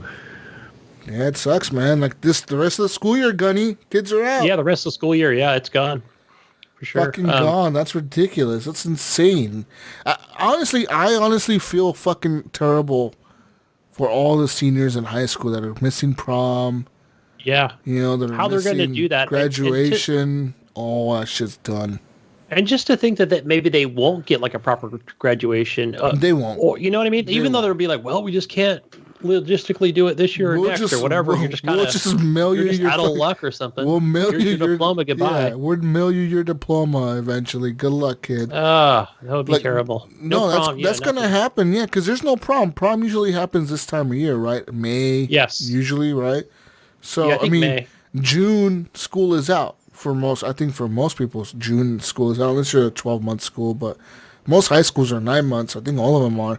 So think about it. Graduation time is June. Usually the first, second week, or third week of June is graduation ceremonies. You're pretty much fucking fucked. Yeah. I'm sorry, Terrible. that's terrible, but it would suck to be the class of whatever. What year is this? 2020?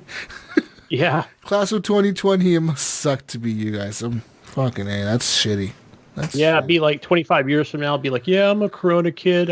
They just mailed me my diploma in a plastic sealed envelope. And we were the last class to ever go to an actual school after Yeah. after us. Yeah, we used to show up back in the day. Yeah, back then we used to wake up early and have to go to school in a big bus. Now it's just you log in online whenever you want to. Oh, Wow. man. It's the future, Gunny. Your kid's going to be Yeah. home with you every day, all day. Oh boy. Oh boy. Look forward to it, it's Gunny. hey, you know what we've been doing before I continue? I know we totally got derailed of what I was talking about. did. But what we have been doing lately is we've been going for walks. Oh, wow. And it's been nice. It's been like we get on the trail and we'll walk for like an hour. Gunny, what is this, the 1800s? You're going for walks with? I know. And there's not that many people What in out the there. fuck? You're allowed to go for exercise. You're allowed to go outside. You just can't stop and It's okay, Gunny. I'm there with you. Yeah, I know Jesus doesn't like doing this walking thing, This is but 1800s? He said, I I love know, the we've been out walks. there a walking. lot. He doesn't because I like haven't them. been getting that much exercise myself at work, which is where I normally get it from. Jesus. All right, Jesus guys. walks a lot. Who doesn't When- like to walk? I used to walk. I should make Jesus used to walk a lot because I used to walk everywhere back in the day. And then I found out what a car was, and I never walked again. Yeah, pretty much, man. Jesus drives a lot. Hey. All right, moving on, guys. Moving on. Black Mesa. I highly recommend it. Mayo, I think you're really going to enjoy it. Oh, yeah. Yeah, I'm It's looking forward to it. it's a lot of fun. And shout out to Mini Del Macho from last week. I said that correctly. Yeah, because immediately when I fired up the game today, I was like, cool, I know exactly where those plugs are he's talking about. I didn't know you can actually interact with them and plug them in the wall and basically kill this big giant monster and zap him. And I'll definitely remember. that was satisfying to just see the enemy just explode from electrical fire. And yeah, continue on with that game. Moving on to another game, City Skylines. I'm always playing that fucking game. I just love that game. Just more DLC, more mods. Yeah. And City Skylines is life. Played another game, Xenon Racer. I think it was like a trial I played on Xbox. I think it's like $4. I haven't bought it. It's more Ridge Racer than anything. You just get enough turbo and just seemed like a one-track kind of game. I don't know. I don't think I'm going to buy it, but it was a good racing game on Xbox. You could check that out, Mayo, if you like. I'll definitely check it out. Yeah, the old Ridge Racing games. I tried that Tropico 6 trial on Xbox, and I thought, hey, I really enjoyed 5, but for me, like, I kind of went through the tutorial to familiarize myself with the controls and everything, and it just feels more Tropico 5 to me. See, does that game ever change? Yeah. So I don't know, like I can just go back and play that, if anything. So I don't think it was on sale, so not buying that one, but yeah, you can check out those trials probably on every console. Over on, for PC, for Mayo, apparently the Xbox, that game called West of Dead, it's just a beta that came out, I think it was this week. And it's a simple... You stream it. Yeah, I did stream that to Discord, and it feels like a simple twin-stick controlled shooter. Dodge behind cover. I think it automatically puts you behind the cover. I kept pressing B, and I jump over the cover. Yeah, I next to it a little bit. You maybe want to play it. I watched your stream. I'm like, this game looks really cool. I really like this art style. So I kind of was looking into it, and I looked at their webpage. I watched the trailer on YouTube for it, and it says right on the trailer, available for Xbox. So I downloaded it on the Xbox One X and played it in 4K with HDR. Oh. That's what I got to do now. And every time I launched a game, something came up. Like I would launch the game and be like in the title, and Pinpoint got into a chat with me, and we switched games. And then I think another time I launched a game and something happened where I just had to turn it off. And so I still was in the tutorial each time, so I never actually got to really play through it like you did. But it looks really cool. So I think this is something that Ryan's really going to like too. Yeah. So I think Ryan, if you listen to this here, you should definitely look into it. Yeah, that art style is actually super fucking. It looks like a comic book, but like. Yeah, it's really neat. It's cool with the lighting because everything's so dark. Everything's black, and then like some flashes. Part of the room is lit up. It's fucking looks sick. And so one of the things, like, if you guys ever played Ruiner, to me that game was a little too complicated. I think it got too complicated too quickly for me on the controls, as far as like what it tries to introduce with. Just speaking of like using an Xbox One controller, you could use mouse and keyboard on the PC side of things. So, but that one was, to me, but to me, this one feels more like, okay, you're going to automatically hide behind cover. You've got your pistol and I think it was the shotgun, right? Mm-hmm. And so, like obviously the enemy's going to shoot at you, and then you can kind of like, just automatically fire. You don't have to like push any other buttons to, come out of cover. And the other thing I liked too was where you could jump over cover, and maybe you couldn't see it right away, but there is like a light, overhead or something, like a lamp. And, as soon as you pull that, it's almost like that flashbang, and you can see the enemy. It's a little slower paced. And I think that's what I enjoyed about it. Like it stunned the enemies and then. Yeah. And that other mechanic too was several that they introduced was it was sort of like a melee, and I can't tell if he had the sword or what he had in his hand, but that was cool. Like you do have to be up and close to a enemy, so you can kind of go into a room real quick, and let's say there's like a dog, wolf creature, whatever, and you can kind of run up to it and immediately like you want to do a slash, and then I would just go hide behind cover. But I can definitely see where they're going with this game, where it's just that very small little room. It's not like you have like more than 3-4 enemies at a time, just initially. I think I'm going to really like the game.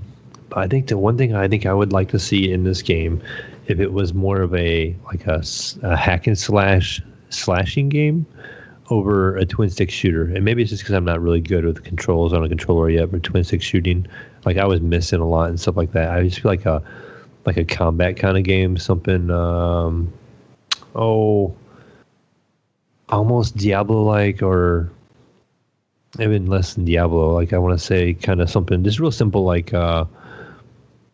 like Dead Cells, like button smashing, hit X for like melee attacks kind of thing. I think would make this game kind of fun too.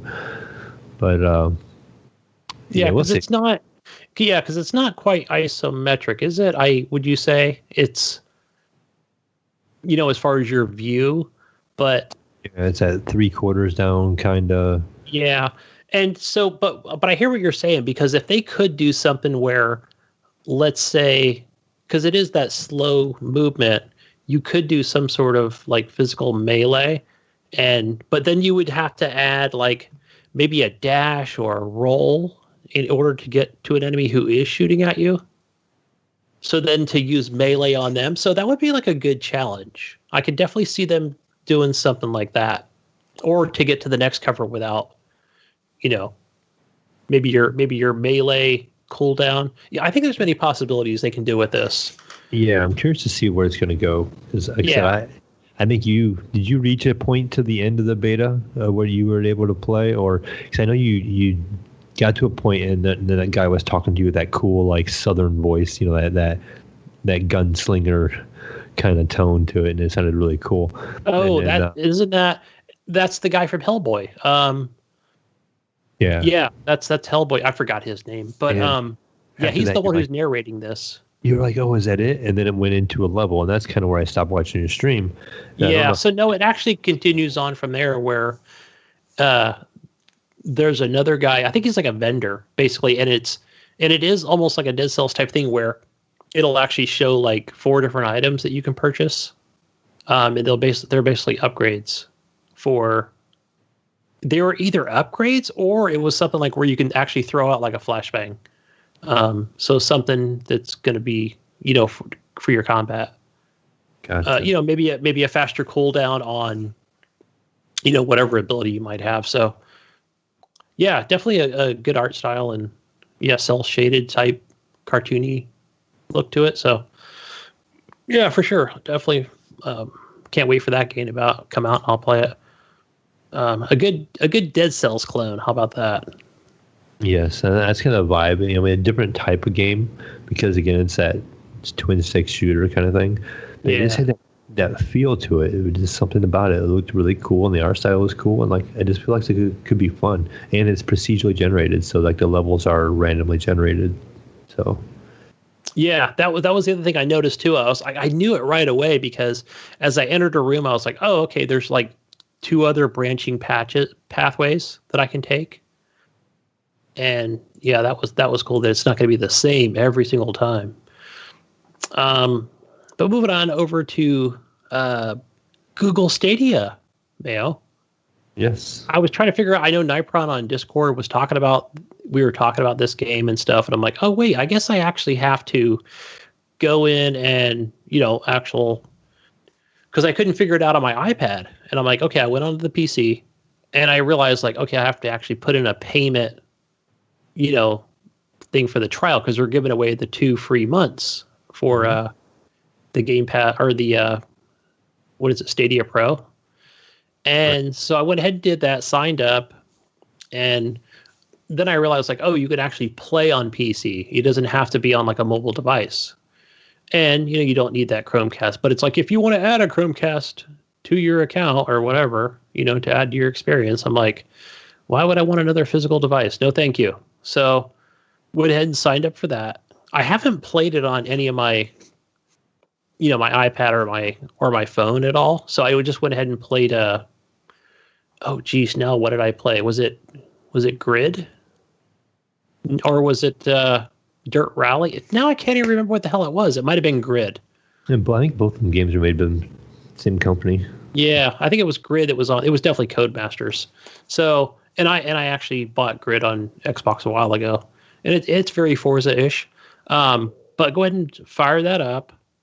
And immediately, it throws you into the game. And the I would say that, again, just on PC without settings, and it even tells you, like, hey, there is no settings for this. You have to actually play on a tablet or a phone to get settings. Mm-hmm. From what I've noticed, when I go into the settings on an iPad, it was like the only option was HDR. There is no, resolutions. So they don't display any kind of resolutions. And I thought, okay. Back to the PC. Let me check this out. It felt to me gonna adapt to resolution by your internet speed. I wonder. Yeah, and I've got pretty decent speeds on here. It felt very 720p. That's the way it looked to me. I don't know. Maybe not even 900 optimized.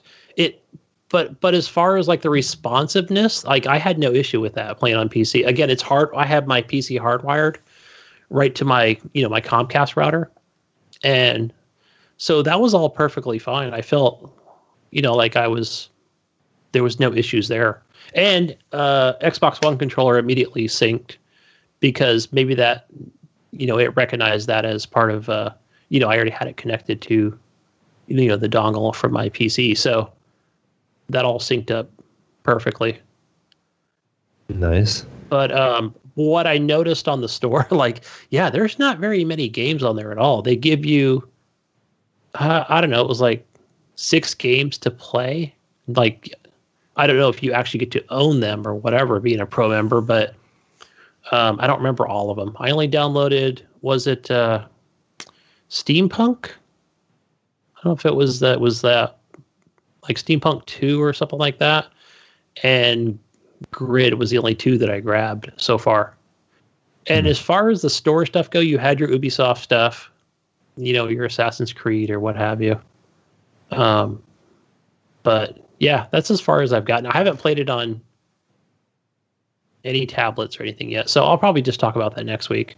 I was like, yeah, like there's really no need to, like I'll probably cancel it after a week. It's definitely not worth it at this time. But man, if they had like a lot more games, I could definitely see somebody certainly investing into this. Right. And it would be worth it. But now's a good time to try it. I mean, since it is, being offered for free and yeah, get a chance to check it out. I mean, I myself have not tried it, and I just don't know if I want to. I have enough options here where I have my PC and I have my Xbox and I have eventually another Xbox when I fix it. I just don't know if I want to stream games to my devices. And my only real portable device I have is my phone, and it's too small to play on. So I just don't feel like I want to play streaming on anything right now. So I don't think it's for me. So I haven't pursued it. Yeah, and I've seen all the reviews, and it feels like an Ouya and stuff. But yeah, I think if it was just a mobile thing, and there was a large library of games, it would be a thing. But it's not. So anyway, the other thing I played other than that was that I bought Days Gone because it was on that spring sale on PlayStation, and I'm kind of holding off right now on, like there's that Final Fantasy VII remake and yeah, so there's a lot of games on there. I was like, oh man, like maybe I want Death Stranding. So, but either way, I bought Days Gone in the meantime, and so far it's I'm enjoying it. It's one of the things that I really like about it is just zombie apocalypse. You're a biker, you've got your base, and you go out and kill other people in camps and fight zombies and shit. And so it looks definitely really good. Running on the PS4 Pro, and continue to play more of that game. I've played about 3 hours of it so far. So it's good. That's all I played. Oh, you're done? Done? I'm done, man. I was talking about Days Gone, bro. Jeez. Playing that game. It's been 10 hours. I know. We kind of got sidetracked. Anyways, ladies and gentlemen, that's it. That's all we have for playing this week. Next week, I'll talk about my experience with the Switch and maybe some more Half-Life Alyx and maybe some more stuff. But let's get to the news because it's news time. Breaking news, ladies and gentlemen.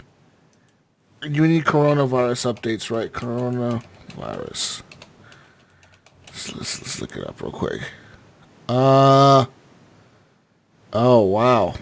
This is not good news right now, Gunny. Bad news. What's happening? I don't even watch the news. You tell me what's going on. Let me tell you about the news real quick. Hold on. Oh wait, hold on. Go back.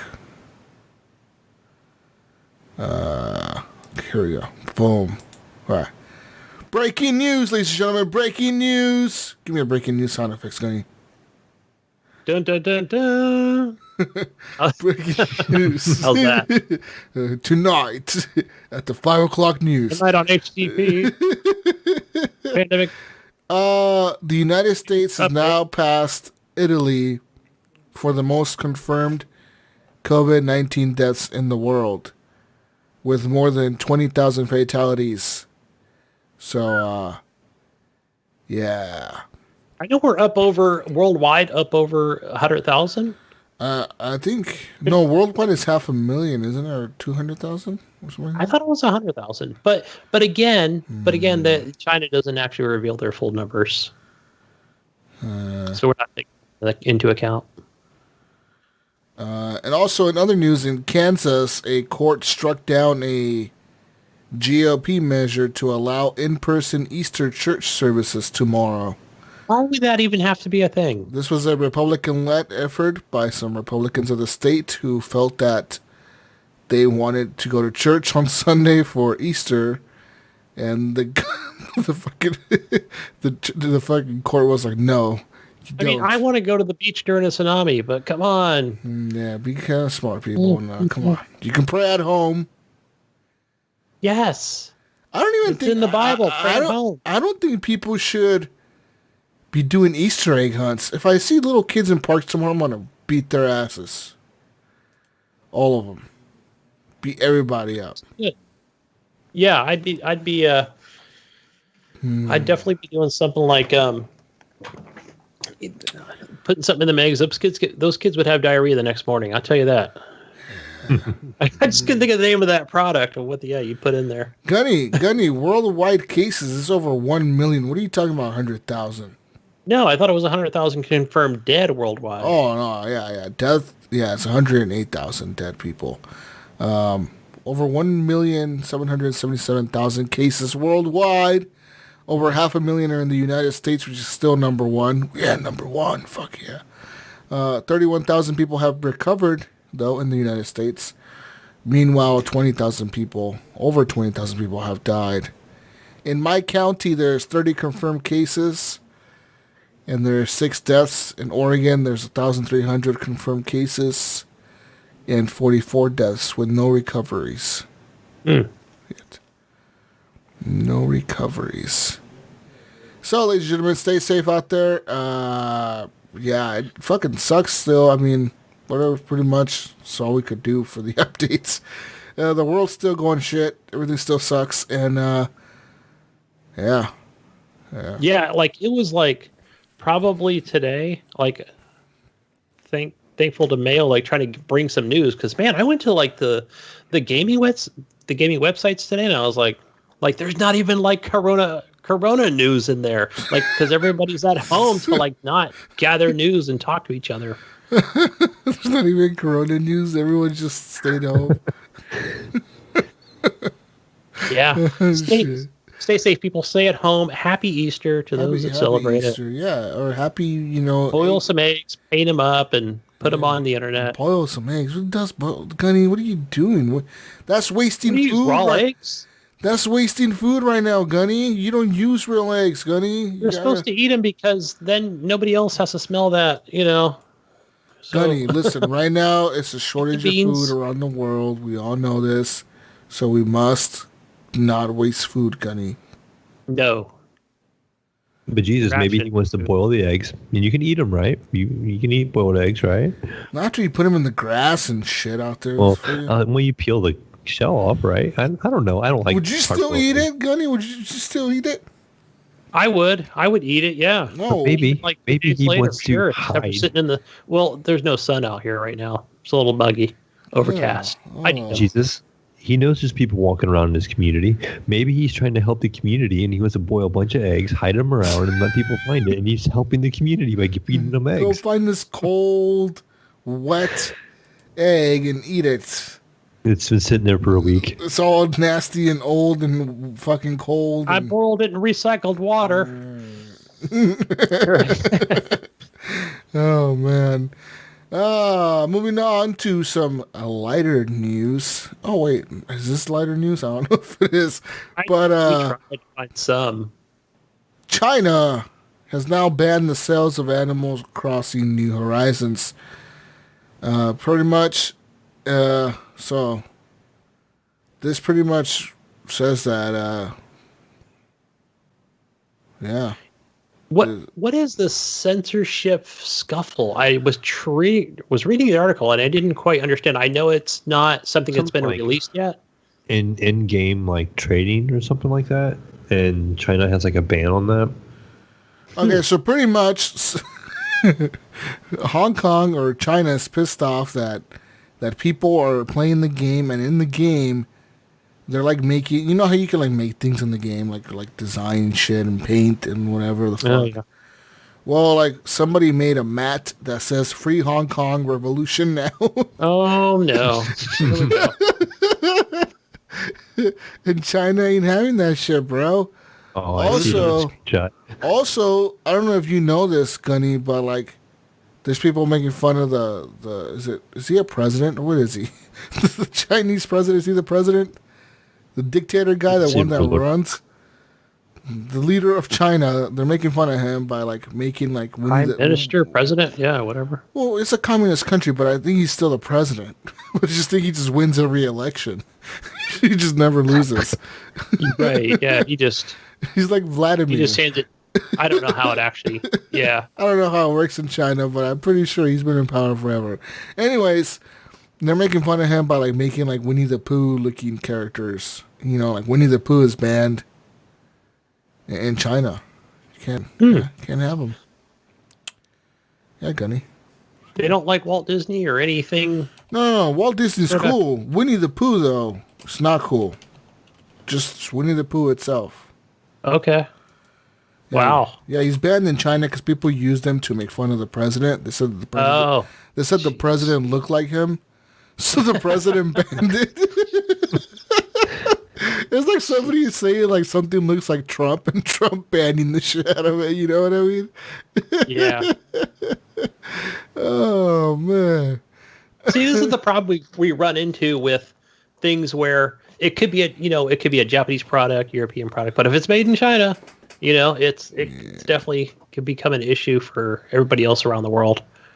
Yeah. So we'll see. I mean, but they're saying that this Animal Crossing ban does not just apply to the game in China; it also applies to any merchandise related to the game. So that means any cases, any Nintendo consoles that are like the Animal Crossing consoles, any water bottles, anything that's related to Animal Crossing. They're not playing around. Banned, motherfucker! Better not see you playing no fucking Animal Crossing, Mayo. gosh, the most innocent game ever. Yeah. But yeah, pretty much. well, remember they had that issue with, I don't know how, let me ask you something really quick, Jesus, because you remember when whatever Call of Duty it was, it might have been, I don't know if it was when Black Ops 2 or 1 came out, you can kind of make your own logos. And of course, you got to have some asshole who's got to make, swastikas or something vulgar, and I don't remember and then they were like, fine, like we can't let anybody be creative because, the more social we became with, our Twitters and Discords and stuff, people were posting their things on there. I don't know.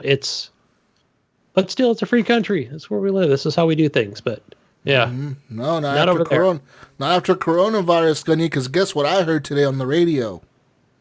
What's that? On the way home, I heard that Apple. I think you texted it to us. Yeah, I heard that Apple and Google are working with the government to like. You know how, like, in China, they were tracking the people through cell phones to see, like, who was in Wuhan or whatever?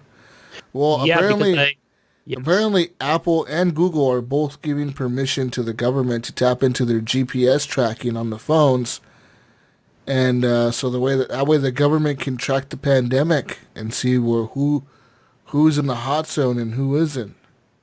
But they say that our privacy is the number one thing that they're focused on. I'm like, you're so full of shit. You are. Right.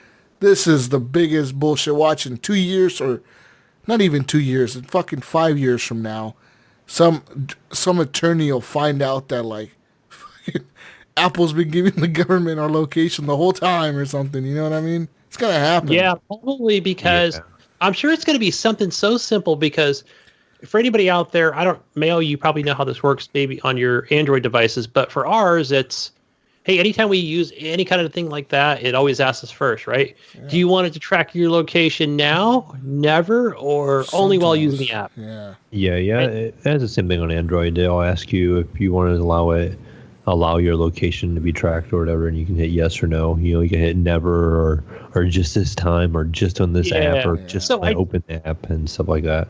But I do wonder if it is going to be something as simple as, hey, as soon as you turned your brand new phone on and you scroll down and you hit agree. Yeah. Well, yeah, that's all it'll be. Yeah, they'll just push out in the next update. They'll be like, hey, iOS 13.5 or whatever. Here's a new little fucking clause in there that says we can track you and we're giving all the information to the government. You agreed to it, dude. Look at that. And they probably won't even say government. They'll just say third party, something sinister. America, motherfucker. Yeah. That sucks, guys. We're losing our fucking rights, Mayo. What the fuck? Yeah. Damn. Moving on to more news. My rant is over. Cyberpunk 2077 is on track for a September release, CD Projekt Red says. And pretty much, despite the ongoing disruption caused by the coronavirus outbreak, it seems that Cyberpunk 2077 remains on course for its release date of September 17th. This is according to the latest financial statement from CD Projekt Red, which addressed the challenges presented by remote work. They said, quote, "Our plans haven't changed. We are steaming towards the September release of Cyberpunk. There is no shortage of motivation, and we also possess all the tools to facilitate remote work. We've been operating in this mode for over 3 weeks, and to date, results confirm that we can carry on with all our operations without a major disruption." So, that's good. That's good. Did you see, speaking of Cyberpunk, and that's awesome that they're not delaying because we were hearing about other stuff being delayed. Did you see where they announced the first gang? If you scroll down, there's another article. There's like a link to it. That's called the Moxes. And what they're doing to protect this is it's a gang and they protect sex workers. Really? In the game? This game, yeah. So this game is. I'm starting to feel like this game is going to be very much like a Grand Theft Auto kind of feel. Oh, for yeah. some reason. I've always felt like it's going to be a Grand Theft Auto type of game, but in the future. You know what I mean? But I feel like it's going to be Grand Theft Auto, but more like Grand Theft Auto RPG style, you know what I mean? Whereas in like Grand Theft Auto is a very linear game where like you just going mission to mission to mission. I feel like this game is going to be like Grand Theft Auto, but you're going to have a lot of choices on what missions to do in what order. You know what I mean? Mm-hmm. Like, oh, Yeah, you want to be the good guy and save all the people or whatever, then go do this mission, or you want to be the bad motherfucker. And I think this is going to have like that Paragon type system too, where like, are you going to be the good guy, Mayo? Or are you going to be the criminal guy or whatever? You know what I mean? So, I mean, hopefully they do. As long as they make it a full RPG, I'm fucking down with it. I don't give a fuck. Yeah, so it sounds kind of interesting. But yeah, they're talking about like how they were like a faction that was protecting like people. And well, you remember? Do you remember the first mission they ever showed of the game, where they were saying that like the first mission was that they ever showed was where like you were hired by a company to go rescue this guy who was kidnapped, and they were being held for ransom. So the company, instead of sending the cops, they send you. So you were like breaking into this room, like you could like have like all these like crazy like see-through walls and shit with your fucking eyes and all this shit, and then you kick in the fucking door and everything's slow motion because you injected yourself with some shit, and you got like some adrenaline fucking pumping through you and everything's slow motion, and you're shooting all the guys, and then you grab the guy out of the bathtub, he's all fucking like his organs are missing or whatever, and you like drag him out of the bathtub, and then like once you like drag him outside to like the balcony, like the cops show up in like a fucking ambulance and like they fucking like revive him and shit and take him away, and that was the contract and that was the mission. Like you got paid for that, for like saving this dude from this fucking kidnapping or whatever. And I'm like, that looks fucking cool. And like, I'm just hoping the game has a bunch of shit like that where like just random side missions where like, you could do this for a little bit of money or whatever, just do it. Or for reputation or whatever. I can't wait, dude. Cyberpunk 2077. That's like the glimmer. That's like the shining hope. Shining beacon of this year. We need this. We need this. CD Projekt Red, we need this. And another thing I didn't put in the articles, I did see an article talking about, have you seen where they did a giveaway for the Cyberpunk 2077 graphics cards? Yeah.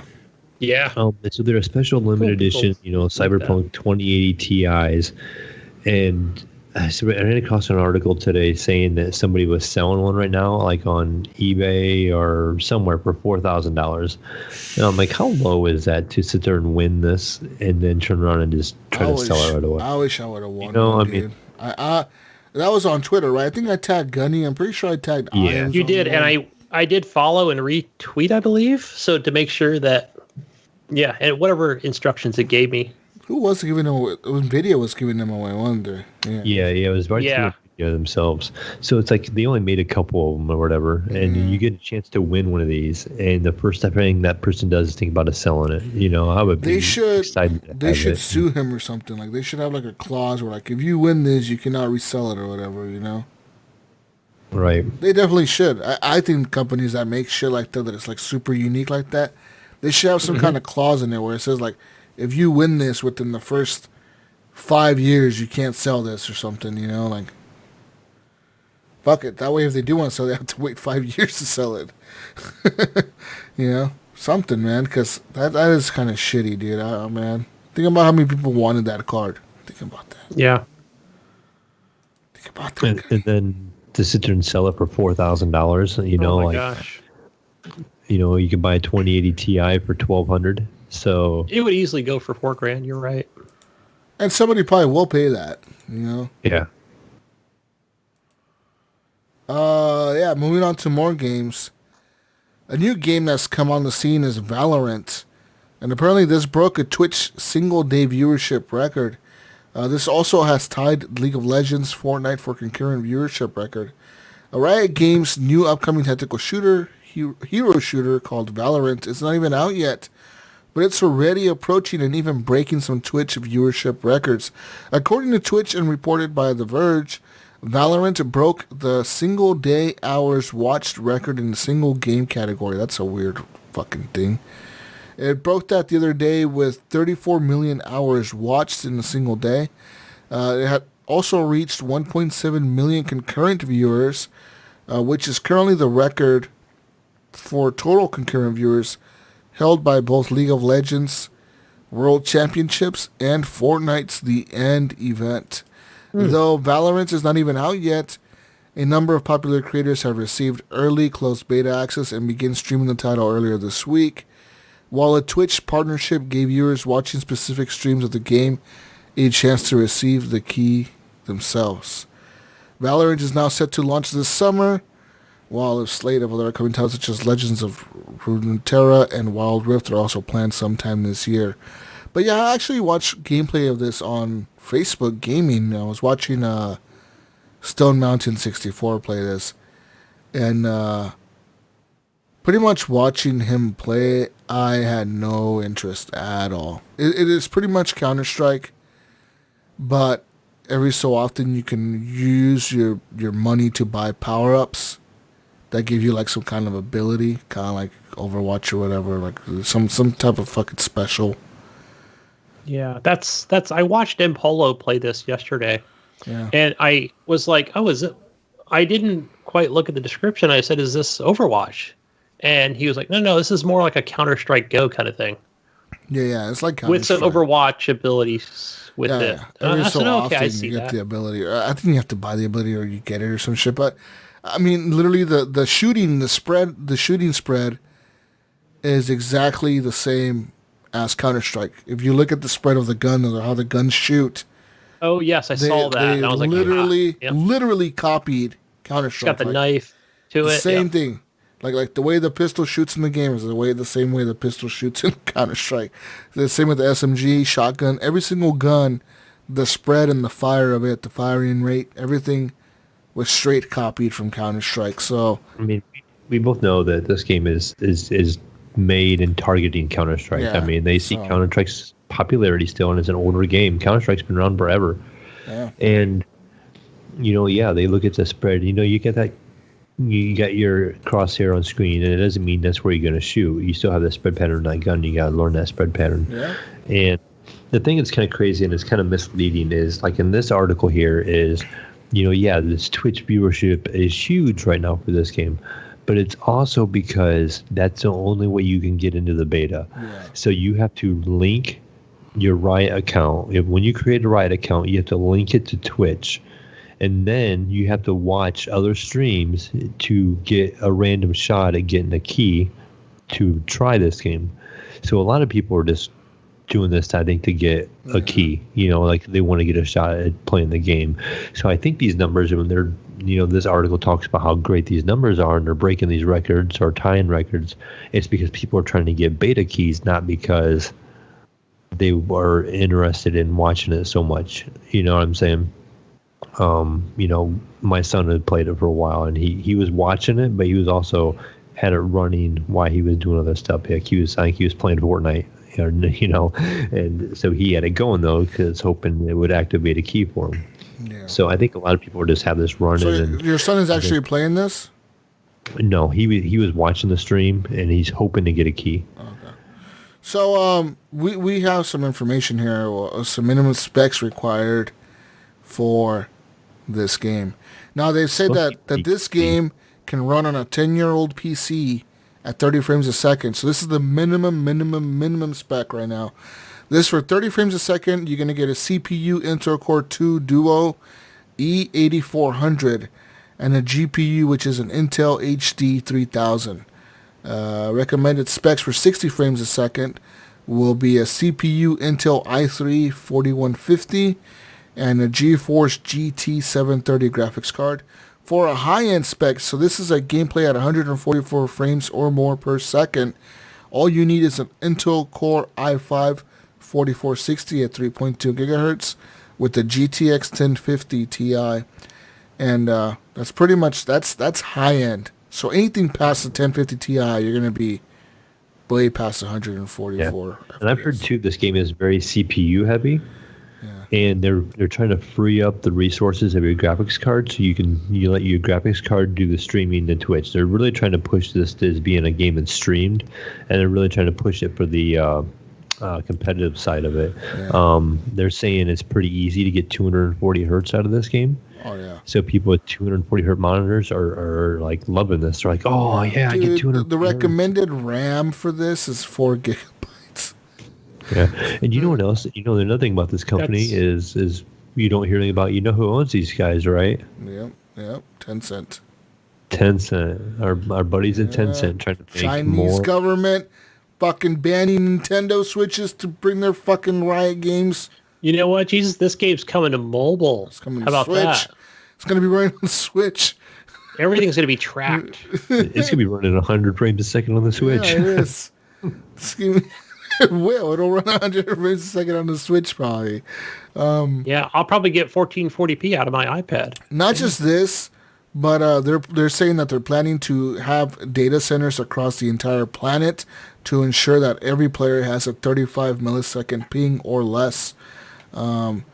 So there's that. So that's a lot of promises. I mean, but with Tencent being like the backer of it, there's no doubt in my mind that they could probably do that. You know, put fucking data centers everywhere and right.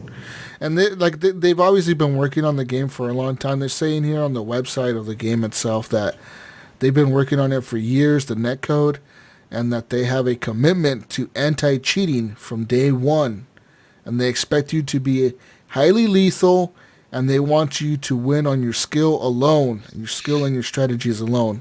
Not based on your internet connection, not based on your graphics or your frame rates or anything. It's based on skills, they said. So, what do you think, Mayo? I mean, maybe I'll give it a shot when it comes out. I think it's gonna be free to play. So yeah, I'm hopefully I'll get a copy of the beta. I know a couple guys from our community. I know Impolo has been playing it and streaming it a lot. But so hopefully, maybe we'll get a copy of it. We'll see. Yeah, we'll see. Could it be the next Counter-Strike? Probably. Hey, with that and everything you've just said from Riot and Tencent being the backer, brilliant for them to put this on many devices as possible. For me personally, this is not a game that I'm going to play, but I can tell you, watching roughly an hour before I passed out yesterday, watching Impolo, this is going to be one of those games where it's going to be my escape from Tarkov. I would probably never buy that game, but I did enjoy watching him play, and I like some of the new abilities that I feel like it's CS:GO plus to me, like a more modern version. Yeah, that's what it seems like. Oh, I kind of liked what they did with this, where he's putting down like this like shield and he's trying to shoot over it, and I thought, oh, that's pretty cool. So it's supposed to be still more skill based than it is, ability based. So the abilities aren't supposed to break the game. Kind of like Overwatch, the abilities can kind of affect how the game plays out. I guess it's still more gun accuracy and skill based in that aspect over the abilities, and hopefully they can keep the game that way. Right. That's going to be interesting to see how they balance that out. But kudos to them, man. I think it's the game looks good too. So definitely be watching more of that. That's right, Gunny. That's right. Anyways, moving on now. Let's go move on here to more news. Google Stadia, we already talked about that. It's free right now for 2 months. Anyone that wants it, go get it. I got it. There's 30 games on the Pro subscription right now, including Assassin's Creed Odyssey and a few others like Destiny 2 and shit. So if you're interested in playing all that, go check it out. But the big news this week was a big reveal from PlayStation. Their new PlayStation 5 controller named DualSense. They got rid of the DualShock name, I guess. They went DualSense. So this is a new PlayStation controller, guys. Apparently this will have haptic feedback on the buttons, as well as like that. It still has that touchpad in the middle, so it seems like they're not getting rid of that. This also has a built-in microphone. So, what do you think? I like it. I like the design. I think, some people talk about where, the joystick placement, versus like an Xbox One. I don't know. I have no issues with the placement of those buttons. And I think the controller, like I think I had even put on Facebook, I was like, I don't know, an all-white controller. But somebody had put up like, and they could have just been doctored up like, here's an all black or here's a Spider-Man one. And I think they looked pretty cool. I like them. I like the buttons. I like the Fisher Price one. Yeah. that was the best one. Yeah. So yeah, this is still gonna have the share button and the option buttons from the PlayStation 4 controller. But I kind of like the design too. I like that it's a little bit bigger on the hands. I like how it looks like it's more ergonomically shaped like the Xbox controller, so it's a little bit longer, so it's going to be easier to hold. As far as the thumbsticks being in the middle, that's fine with me, as long as it's comfortable to hold, and I feel like it's going to be with those longer handle on the edges. Yeah, it's got more. How would you say it's got more grip? Or I think you're just going to hold it differently, rather than, yeah. So, I don't know. I look forward to playing with it. I mean, I like that it has a built-in microphone. That's pretty smart. It's going to... That way no one has an excuse now. Do you see, too, that also they're saying they're going to incorporate adaptive triggers into the L2 and R2 buttons of the DualSense? It says that you can truly feel the tension of your actions. And it says, like, drawing a bow or... to shoot an arrow. And it says that also you can feel like if you're driving in a car, like you can feel like the difference between like mud and I like that playing.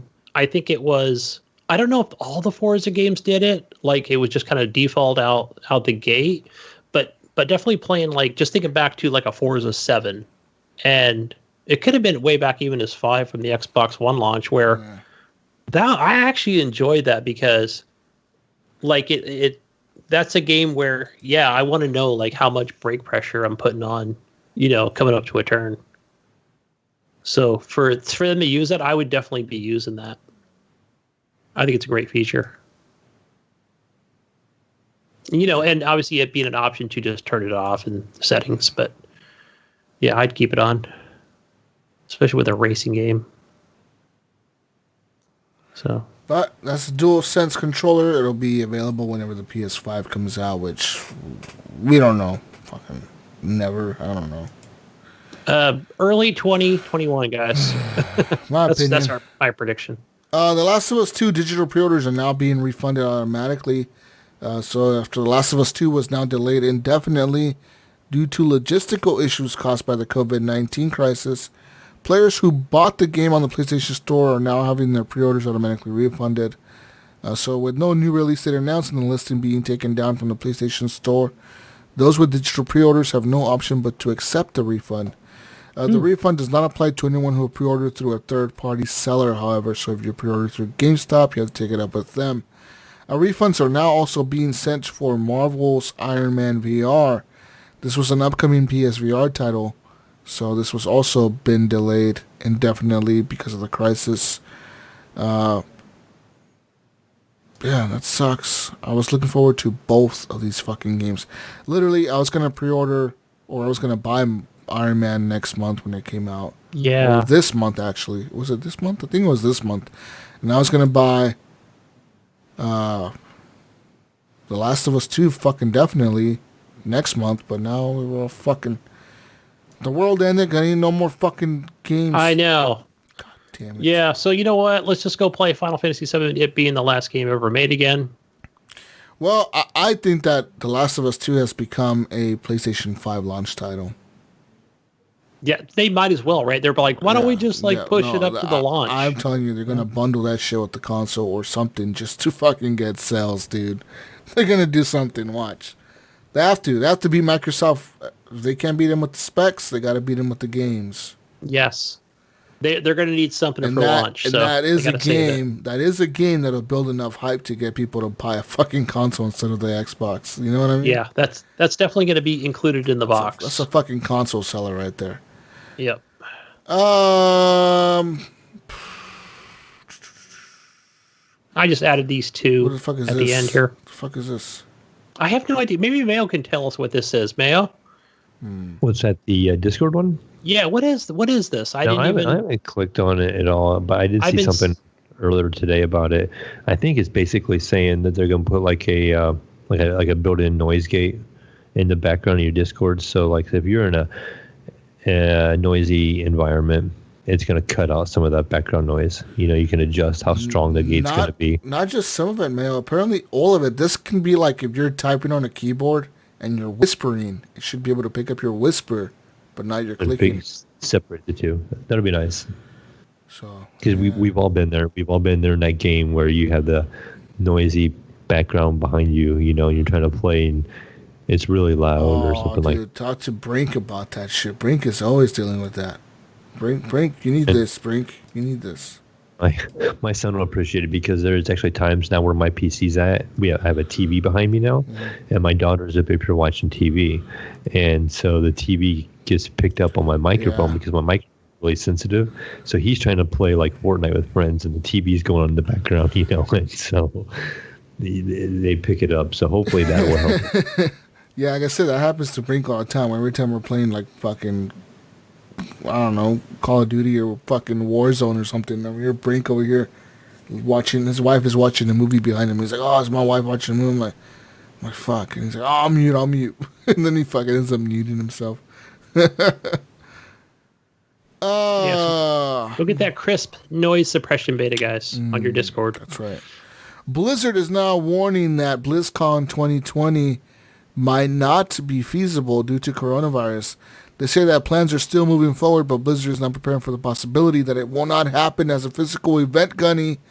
So Blizzard is still planning to hold its annual fan convention in Anaheim this November, Gunny, but warned 2 days ago that the event could be canceled if the coronavirus pandemic still prevents large gatherings at that time.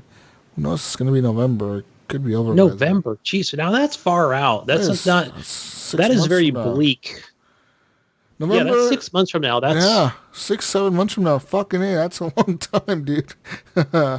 Let's dive into this, Devil Jesus. What do you think about, like, you know, we're talking about video game stuff here, but what about people in concerts and things like that? Like, my gosh, like, are you telling me that, you know, I can't go see Slipknot or whoever, I don't know, whatever the kids are listening to these days? You're going to go watch a Slipknot concert?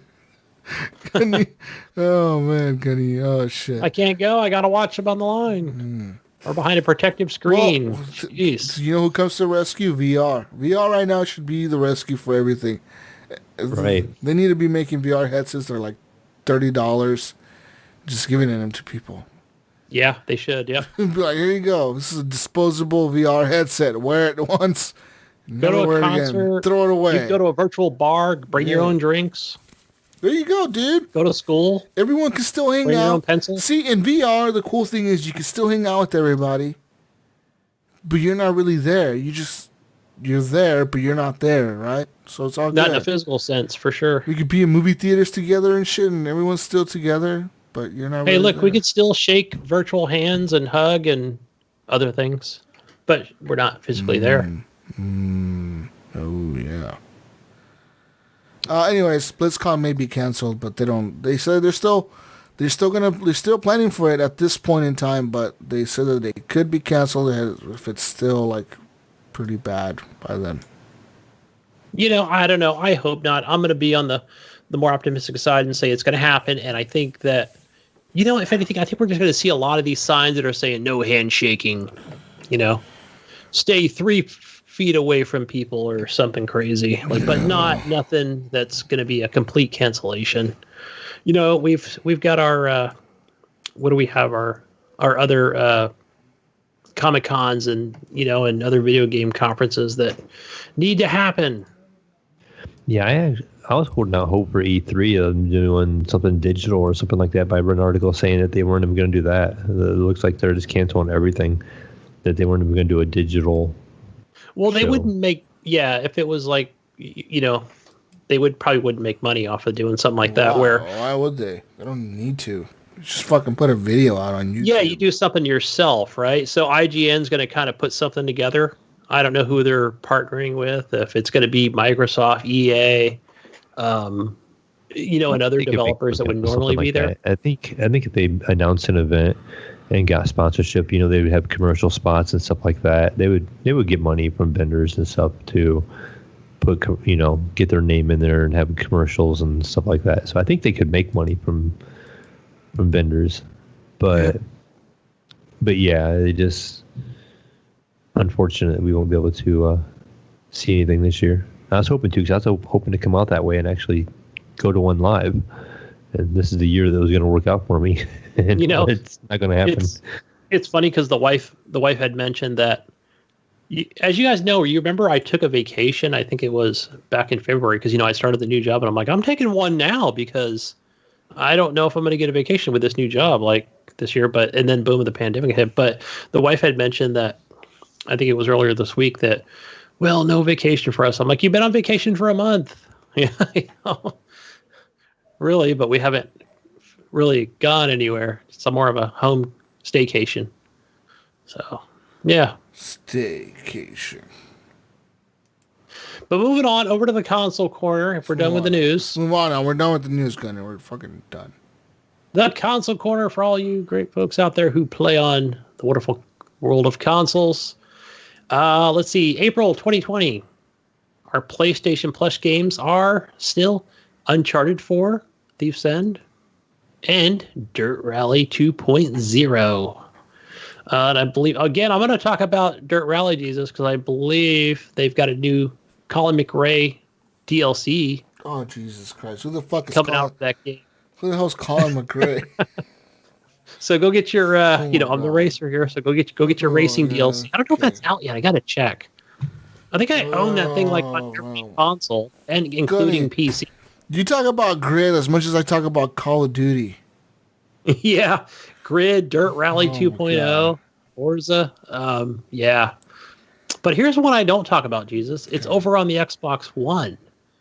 And it is your free games for gold. That Project Cars 2. I just cannot...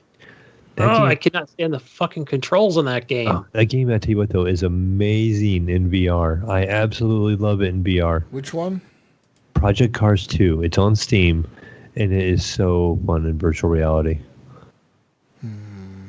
Yeah, it's definitely it definitely looks good, like just visually, but yeah, control wise, I'm not having it. Also, your other free game, which is still free, it's been free for a while now, that Shantae Half Genie Hero, that continues to be free on Xbox One, and I don't think it's still free on the Epic Store, but I'll double check on that. And for your backwards compatibility game, Fable Anniversary, that is for the first half of April. So you can still pick those up all the way through the 15th of this month. And our Xbox Game Pass featured games. We have that big one, Alvastia Chronicles. I don't know what this game is, but it's Alvastia Chronicles and Journey to a Savage Planet. I'm excited for that one. Now, I bought that digitally. I think it was back in December. It was kind of like the year-end sale. And I still haven't played that game. Hey, Jesus. So, not to interrupt any, but do you notice something that it pops in my head every time I see stuff like this? Do you notice how everything that seems to be on Epic pops up somewhere else on a pass? Yeah. Yes. Isn't that kind of weird? Like, and I'm not trying to dog Epic because that was an Epic game and it was only on the Epic Store, bro. Fuck. I'm just. What are you trying to say? What the connection is? I mean, plenty of fucking Steam games come out for free too. Right, but I'm just saying, what's the connection? Why do all these games keep coming out on passes that are on the Epic Store? And it's just weird to me. Like, I wonder what Epic's connection with this is. If there's something that they're doing in there, also. Is Journey to a Savage Planet exclusive to Epic? Yes. And they're on Game Pass now? Yes. Yeah, and they do that. I've noticed that. It could be a thing where like the sales are not the greatest on the Epic Store, but the initial money they got to be exclusive was appealing, and that's why they took it. And also, it could be that Microsoft is just really good about offering them money. You know what I mean? Like at this point in time, it's a lot of these AA studios that they do it with. At this point in time, how many people are actually still buying that game? And like these studios, however you look at it, you know, and if you get like if somebody's not buying your game as much and you get offered a chunk of money, do you just take it and be like, oh fuck it, put it on Game Pass? Yeah, sure. Now again, I'm a little naive with some of this stuff. So has that been an Xbox title for a while, or is that like new to Xbox and just immediately went to Game Pass? No. It's been out forever. I think it was September. So it has been on the Xbox for a while. Okay. Yeah, whenever it came out for Epic is when it came out for Xbox. Okay. Yeah, it's just that it was exclusive to Epic on the PC, but it's been on PS4 and Xbox since day one. Yeah, it's just weird. I keep seeing these games that appear on passes in various places, and they're all in the Epic Store. Well, the thing is, I think Epic is securing them as exclusive for them on the PC side. Right. But as far as the games still coming out, it's still most of the games are still coming out on the consoles day and day, and at this point in time, like I said, how many people are actually still buying that game, you know? Whereas if they get offered a chunk of money from Microsoft and they're like, fuck, you know, like, we'll just take this money. Yeah, take the money and just put the shit on Game Pass. We can get DLC or something, you know? But I think for me, myself, if I see it on the Epic Store, I'm just going to wait and see if it pops up on Game Pass anymore. Just wait. I was listening to what's that, Ryan McCaffrey. He does the IGN Unfiltered, and I forgot what developer or person that one of the higher ups that he had on his show. That I'm trying to think of who he had worked for before, but it was definitely Microsoft. And one of the things he was talking about was with Game Pass, and he was asking him about, hey, your game is now on Game Pass or whatever, like. You know, like he was trying to get information out of him, like how it actually works, and that's one thing that they don't divulge. But one thing he did say was talking about like whether it be Steam or the Epic Store, and the fact that that now that a game's on Game Pass and it's basically it's part of your subscription, you download it, and he talked about how it's still economically, it's still profitable for them because they always found that. He said statistically they found that it that people would double dip. That the more people that are talking about it, like all right, like I'm doing right now on Game Pass, I'm hyping this game up or promoting it, and he finds that people buy it also on Steam and Epic. So I think it's always good for a developer that's not exactly like a AAA. So yeah, get the word out, get people to buy it, download it. Definitely. Yeah. So overall on the Evil Epic Store, we do have a game free on there. Go claim that game. It's called Close to the Sun. Haven't really researched to see what that one is. And our second game on there is Sherlock Holmes, Crimes and Punishment. I think that was also like a Game Pass game. I think I remember saying Imes said that game was really fun. The Sherlock Holmes, yeah. Yeah, so he said he enjoyed them all. So okay, I haven't played any of those, and I know Iams had also put something on our Facebook group about a free Steam game, but I don't remember what it was, so I didn't go ahead. I did not list said game. So that is it for your console corner and your Evil Epic Store, folks. Moving on to our community questions, Mayo. What is our community question of the week that we asked the community? Oh, so our question for the community was, what is the longest amount of time you sat playing games nonstop? Oh, boy. Do you remember what yours was, Mayo? You know, Any memories of that, or I would probably have to say when I was younger, I think I probably did a couple 24-hour binges of gaming, but maybe stopping for a couple minutes here to go grab some food, and going back up and just pausing the game for a minute. That's back in the Nintendo days when you couldn't turn the game off and come back. Like you just had to pause it, and I'd run downstairs and eat real quick and then come back up. Maybe had a couple 30-hour binges and stuff like that. But as in anymore, I'm lucky to have a good 5-hour stretch where I play for 5 hours before I have to get up and move and stop playing for a while. Yeah, for sure.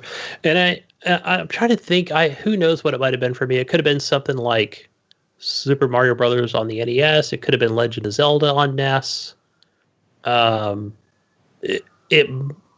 Because I don't think it was. Man, I'm trying to think of Skyrim. I don't know if I played. I think it might have been also Just Cause 2 on the Xbox 360. I just remember being there on a Friday, and I think I remember playing it all the way through, literally Saturday morning. It might have been something like that. I feel like Jesus is going to say Call of Duty. Yeah, what would my longest binge is playing Call of Duty. You have one, Jesus, off? All the golden guns. Do you remember playing? What is the game that you played the most? Oh, in man, one sitting? Probably Call of Duty or something. Yeah. No, it's Gears of War. Like I told you that one time, me and my brother, we sat and fucking played it all night. Literally all fucking night. Like, yeah, we probably started like at 6 o'clock in the evening and then didn't finish till like the next morning before breakfast or something. Yeah, that was Gears of War 2, right? Yeah, because he just got the Elite Xbox 360 at the time with the game. It was like a bundle, like the game and the Elite Xbox, the black one. Yeah. Such a great game. And it came with like that. It was the cool one because it came with that 120 gig hard drive.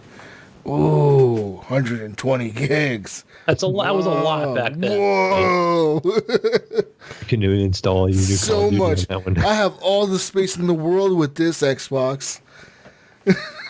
Yeah. I remember when they came out with the 1 terabyte, we were like, how much is that? How many gigabytes is in a terabyte? Don't they use those at like the Google headquarters? Yeah. I remember thinking that, like, is Google headquarters giving out gigabytes now? Amazing. Now it's like, I need like 7 terabytes to fill my Xbox games. Yeah, fucking A, man. Hey, but speaking of that, before we move on, I did buy I got a 4 terabyte external hard drive for my PlayStation 4. So I need one for my PC. Games. I need one for my PC, Mayo, that's big. Okay. Like a 2 terabyte, 3 terabyte. I need something. Make it 4. I need something to put my games on, because my 2 terabyte is fucking full. It's getting there. It's full. Damn it. It's fucking full. It's done. It's dead. I need more space now. We'll work on that. The problem is I download these fucking games and I never play them. I should just start deleting games. Yeah, you should uninstall them because it doesn't delete it from your account, Jesus. You can uninstall it and reinstall it later. I don't know. Fucking. Then you have to work. You have to hit the uninstall button, and then you have to go to when you want to play it. Then you have to hit the install. Then you're button looking at it, and then you might actually want to play it, so you don't. Yeah, what if I actually want to play something? Then I have to click install every time I want to play something? Well, not every something. It takes sure forever. Some of these indie titles that you don't play anymore. I'm gonna play Moss one day. All right. Hey, you can uninstall Call of Duty, and that's gonna save you 160 gig. Do right that, there. Jesus! Right That's now, true. That's like 4 games. Jesus. I think I have Call of Duty installed on the SSD. That's why it's like not running good anymore because it's like filled up with Call of Duty. See, that's 4 games you could put on there. That's a lot of fucking space. Jesus Christ, that's a lot of space. That game was fucking. Call of Duty hard drive is what you need. I need a Call of Duty hard drive just for Call of Duty, and I need another hard drive for VR games. So yeah, we just need fucking hard drives, extra hard drives, guys. Donate your hard drives. You know what? Let me just call. I know somebody that makes custom hard drive covers. I'm gonna have him make you a custom Call of Duty hard drive cover, and you're gonna have your own SSD Call of Duty hard drive in your PC case. Oh, it means I can load into a match 2 seconds before everybody else. Oh my! See, Mayo, that's what we talk about. What we want in the next console. That's what I want in my next PC. It's going to be some M.3. M.3 is that what it's called? M.2, yes. M.2 and some SSD built right into the motherboard. That's what I want. Oh yeah. Yeah. M.2s go right in your motherboard. Damn. Put like 4 of those on there. Put like 4 of those. Terabytes each. Oh my god, they're expensive though. RAID. Yeah, they're expensive. If you guys know what RAID is. No, what the fuck is that, Mayo? Oh, see, now we're getting into the PC corner over here. So running in RAID is you take 2 hard drives and you make them act as one, and it puts half the information on each hard drive, and it pulls from both of them at the same time. So it pulls the information faster. So it gets half the information from one drive, half the information from another drive, and it pulls it and gets it from both drives. Smart. That makes sense to you. Now there's different stupid. versions of RAID. That sounds so complicated and dumb. Yeah, so you can get different kinds of RAID. You can do RAID 0 and 1 and 2. So one will write the full files on both of them, and so it takes longer to install stuff because it has to write it on 2 hard drives. And one will put it on just half the information on one, half the information on the other. The downside to that one is if you lose one hard drive, you lose the information that's on both of them. So if you have the one where they're mirrored, it takes longer to install stuff because you're putting it on 2 drives. But if one ever went bad, you would still have the other drive working, So there is a risk if you want the really, really fast version where you put half on each drive. If a drive goes bad, you're going to lose pretty much everything you had on that drive. But yeah, you can do that with M.2s. So. Well, this sounds fun, but I'm bored. So that means Moving on. It's time to move on, Gunny. Eighth TV. Yes. He says 25 hours for Anthem's release and beat the game. Jesus and I seen this. So he was at home. He did this from my house.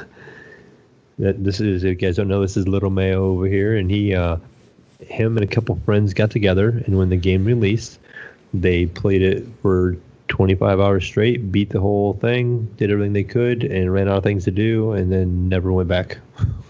They literally spent the first 25 hours on that game, and they never went back to it. Yeah, wow. Commander Nips, Eric said he played 13 hours of Halo 3 multiplayer. Yeah, good old Halo. I wonder if that had any ladders in that game. Yeah. Or did he fall off? But he didn't get hurt. What's up, Eric? Yes. Eric. Jedi Light says, I rented Resident Evil 7 from Redbox for the weekend. Played 10 hours on Saturday and the last 2 hours on Sunday. Back to Redbox for 1-day rental. Game complete. It was funny because when he put this in Discord, I thought it was part of the general chat. And I was like, wait a minute. You're renting games from Redbox? What's going on? They don't have those anymore. But then I realized, like, okay, it was part of the questions. And yeah, Resident Evil 7. I still have yet to play that. I keep seeing it on the cheap, but I should play that. Get that for VR PS. PlayStation VR. Egram on Discord, Mr. Eric. He said he thinks it's No Man's Sky. When it released, he binged probably 48 hours-ish. Wow. Man. On No Man's Sky.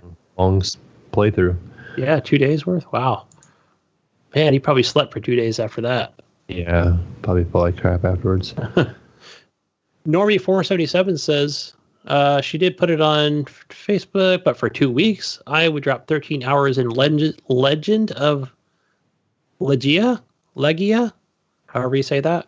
I'm not sure. Yeah. She said she was working late night shifts and gave up a lot of sleep for that game. Our guy Charlie from Altered Confusion, he said he put 32 hours of playing the closed beta for a game, and he says one of those weekend stress tests. So basically, he was testing a game, and he played it for 32 hours. Wow, long session. Damn. It's a lot of 5-hour energy drinks, man. Yeah, it is. Ooh. And Red Bulls. Bryce McDonald said over 48 hours straight in Skyrim. Yes. Started to hallucinate to sleep deprivation. True story. Slept for maybe 10 hours, then did another 24. Wow. Yeah, I know after like 2 days, you really start to see things. Yep. I was able to do that when I was younger. Dawn agreed. She says, I was going to tell my tale of Skyrim, but sir, you beat me to it. Yeah. Wow. Yeah, 48. And then another 24 after that. Yes. Damn. Sean Fuller says 13 hours straight playing Dragon Age 2. What a time he had playing that game. Nice. Yeah, Dragon Age was a fun game. Yeah, number 2 was good. Inquisition was actually fun, too. I think that was part of that, somewhere near that Xbox One launch. It's a good game. Daniel Taylor said he played about 36 hours straight. He says, back when I first started streaming, he says he can't do that anymore. And I am right there with you, Daniel. I do not sit there and play that long anymore. Yeah, I think if I do 4 hours, my everything starts to go numb and I either pass out or have to get up for an hour. Jason Sam says about 16 hours with a new God of War, then 6 hours of sleep, and then repeated it the next day with another 10-hour gameplay. Wow. Then back to work on Monday. The weekend went so fast it didn't even feel like a 16-hour game day because the game was so great. Had to force myself to stop playing. Jeez, I think I did that with maybe not that much time, but I remember playing, it might have been Division 2, where I was like, oh, wow, the weekend went so fast because I just sat there and what played happened to the weekend, Yeah, it went by so quick. It was just one of those Mondays where, I remember it was just like, there was like no doctor's appointments or, nothing like that where, maybe the kid had the day off or something. I played so much of that game. Jason O'Neill. Jason. Is it Joseph? I'm sorry, Joseph. It's Joseph O'Neill. He said he's done 11 hours straight of NBA 2K20. He says, but his longest was doing an 18-hour run of GoldenEye on the Nintendo 64 over 20 years ago now. Wow. I think a lot of us probably put a lot of time in GoldenEye back in the day. I didn't, but I did play, what was it? James Bond, one of the James Bond games on Xbox One. And people kept talking about GoldenEye. I'm like, what's that? I don't remember the, Nintendo 64, I think, because I just didn't own that system, but I enjoyed it a lot. I played a lot of that multiplayer. They had come out with several of those knockoffs, of course. Kato Olin says, 14, I still remember it. Elder Scrolls Oblivion just released, and it was a Friday evening. I had the game, picked up some Chinese food, soda, and candy. Started about 5:30 p.m. Then I remember seeing the sun rising. Like, what the fuck just happened? It was 7:30 a.m. Yeah. Wow. Done that a few times before. Our boy Nipron, Jonathan Arcelo, he says back when playing World of Warcraft, Wrath of the Lich King, he says he was up for 2 days leveling up his character, and it was all worth it. Mm-hmm. Yeah, I know John Bogosback still plays the WoWs. Mm-hmm. Alexander Green says 72 hours on Black and White.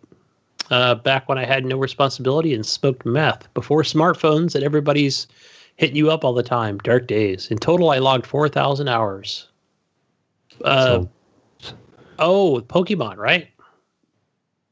Yes. Is that right? Yeah, Pokemon Black and White. I remember when that was back with the 2DS, 3DS kind of days, right? And it was before the Switch. And I remember I was buying a lot of discs at the time. Not a lot of discs, but whatever game I was looking that just came out, and I had to drive 30 minutes to another GameStop to pick up a game. And I remember just seeing this line. I'm like, is everybody here to pick up, whatever it was? It was might have been a Battlefield or a Call of Duty type thing. They're like, no, everybody was there for Black and White. So yeah, that was a big deal back then. Raphael, is it Centron? He says being stuck in the house, it's been all day thing every day for the past couple of weeks. So he's getting some gaming time in. Yeah. Taking advantage of that stay-at-home order the way it sounds. Right. Ryan Gibson says 8 to 10 hours of Borderlands 2 Mad Moxie DLC.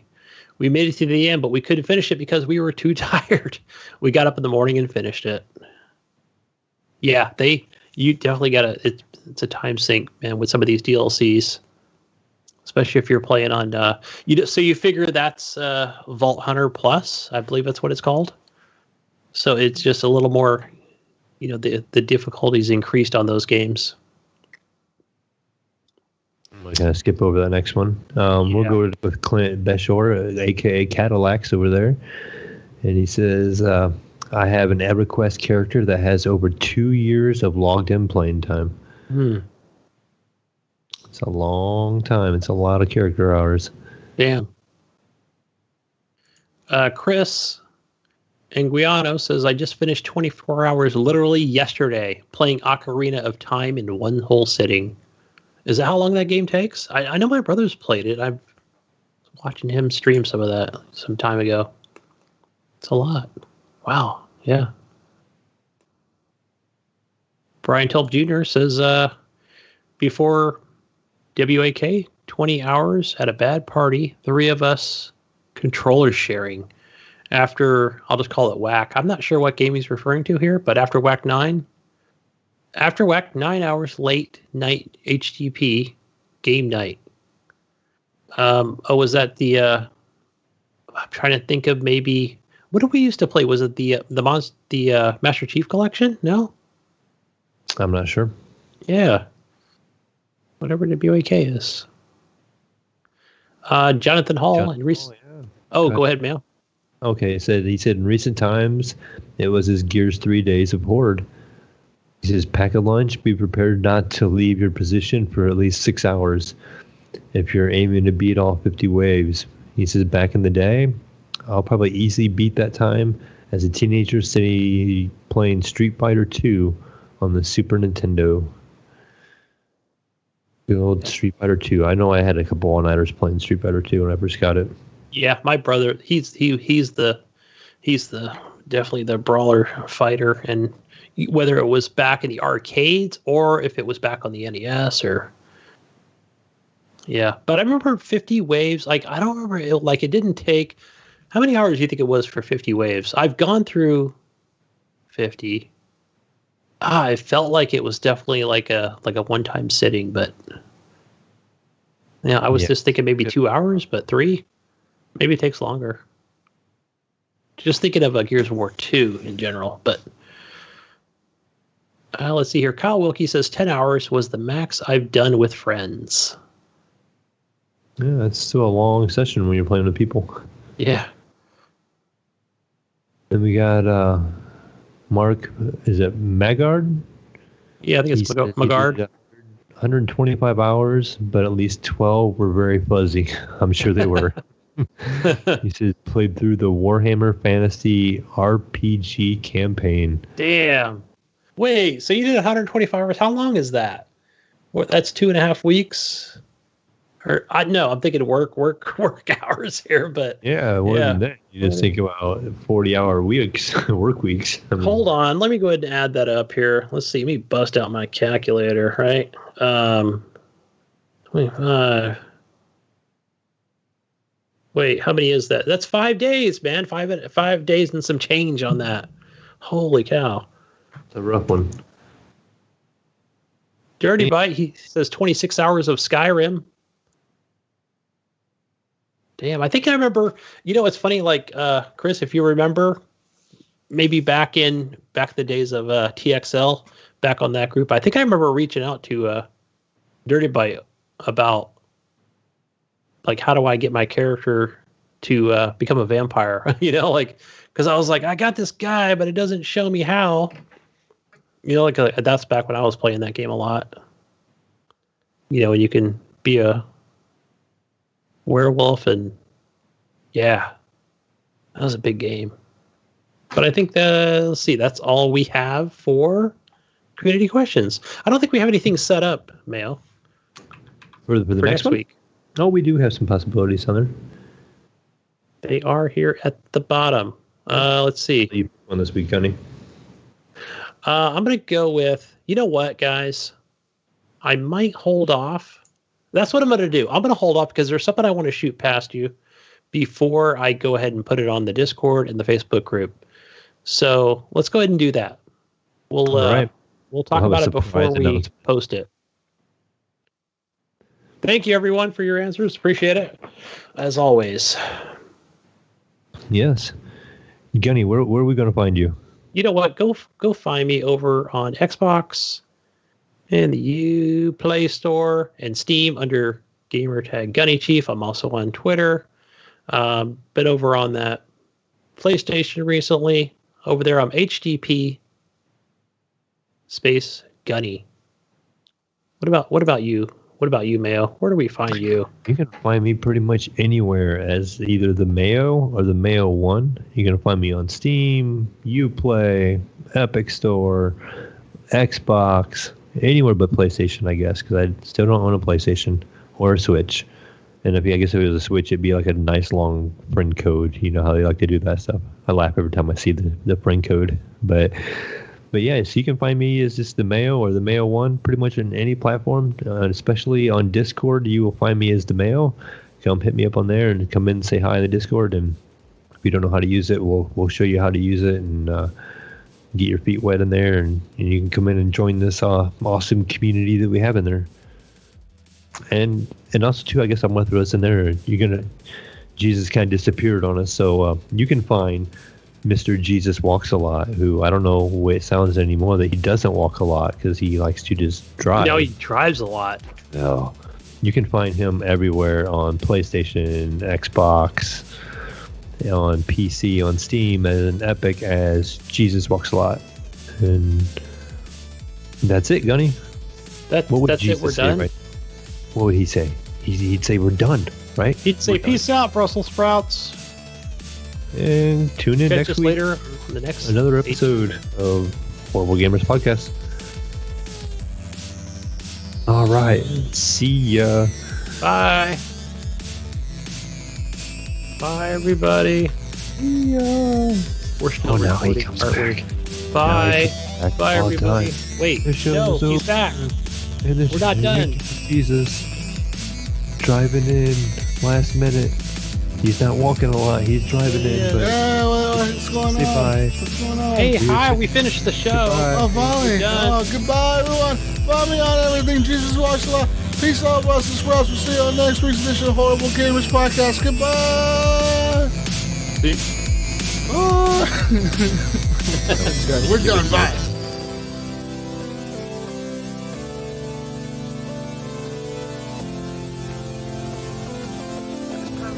Clever, but I don't seem to understand.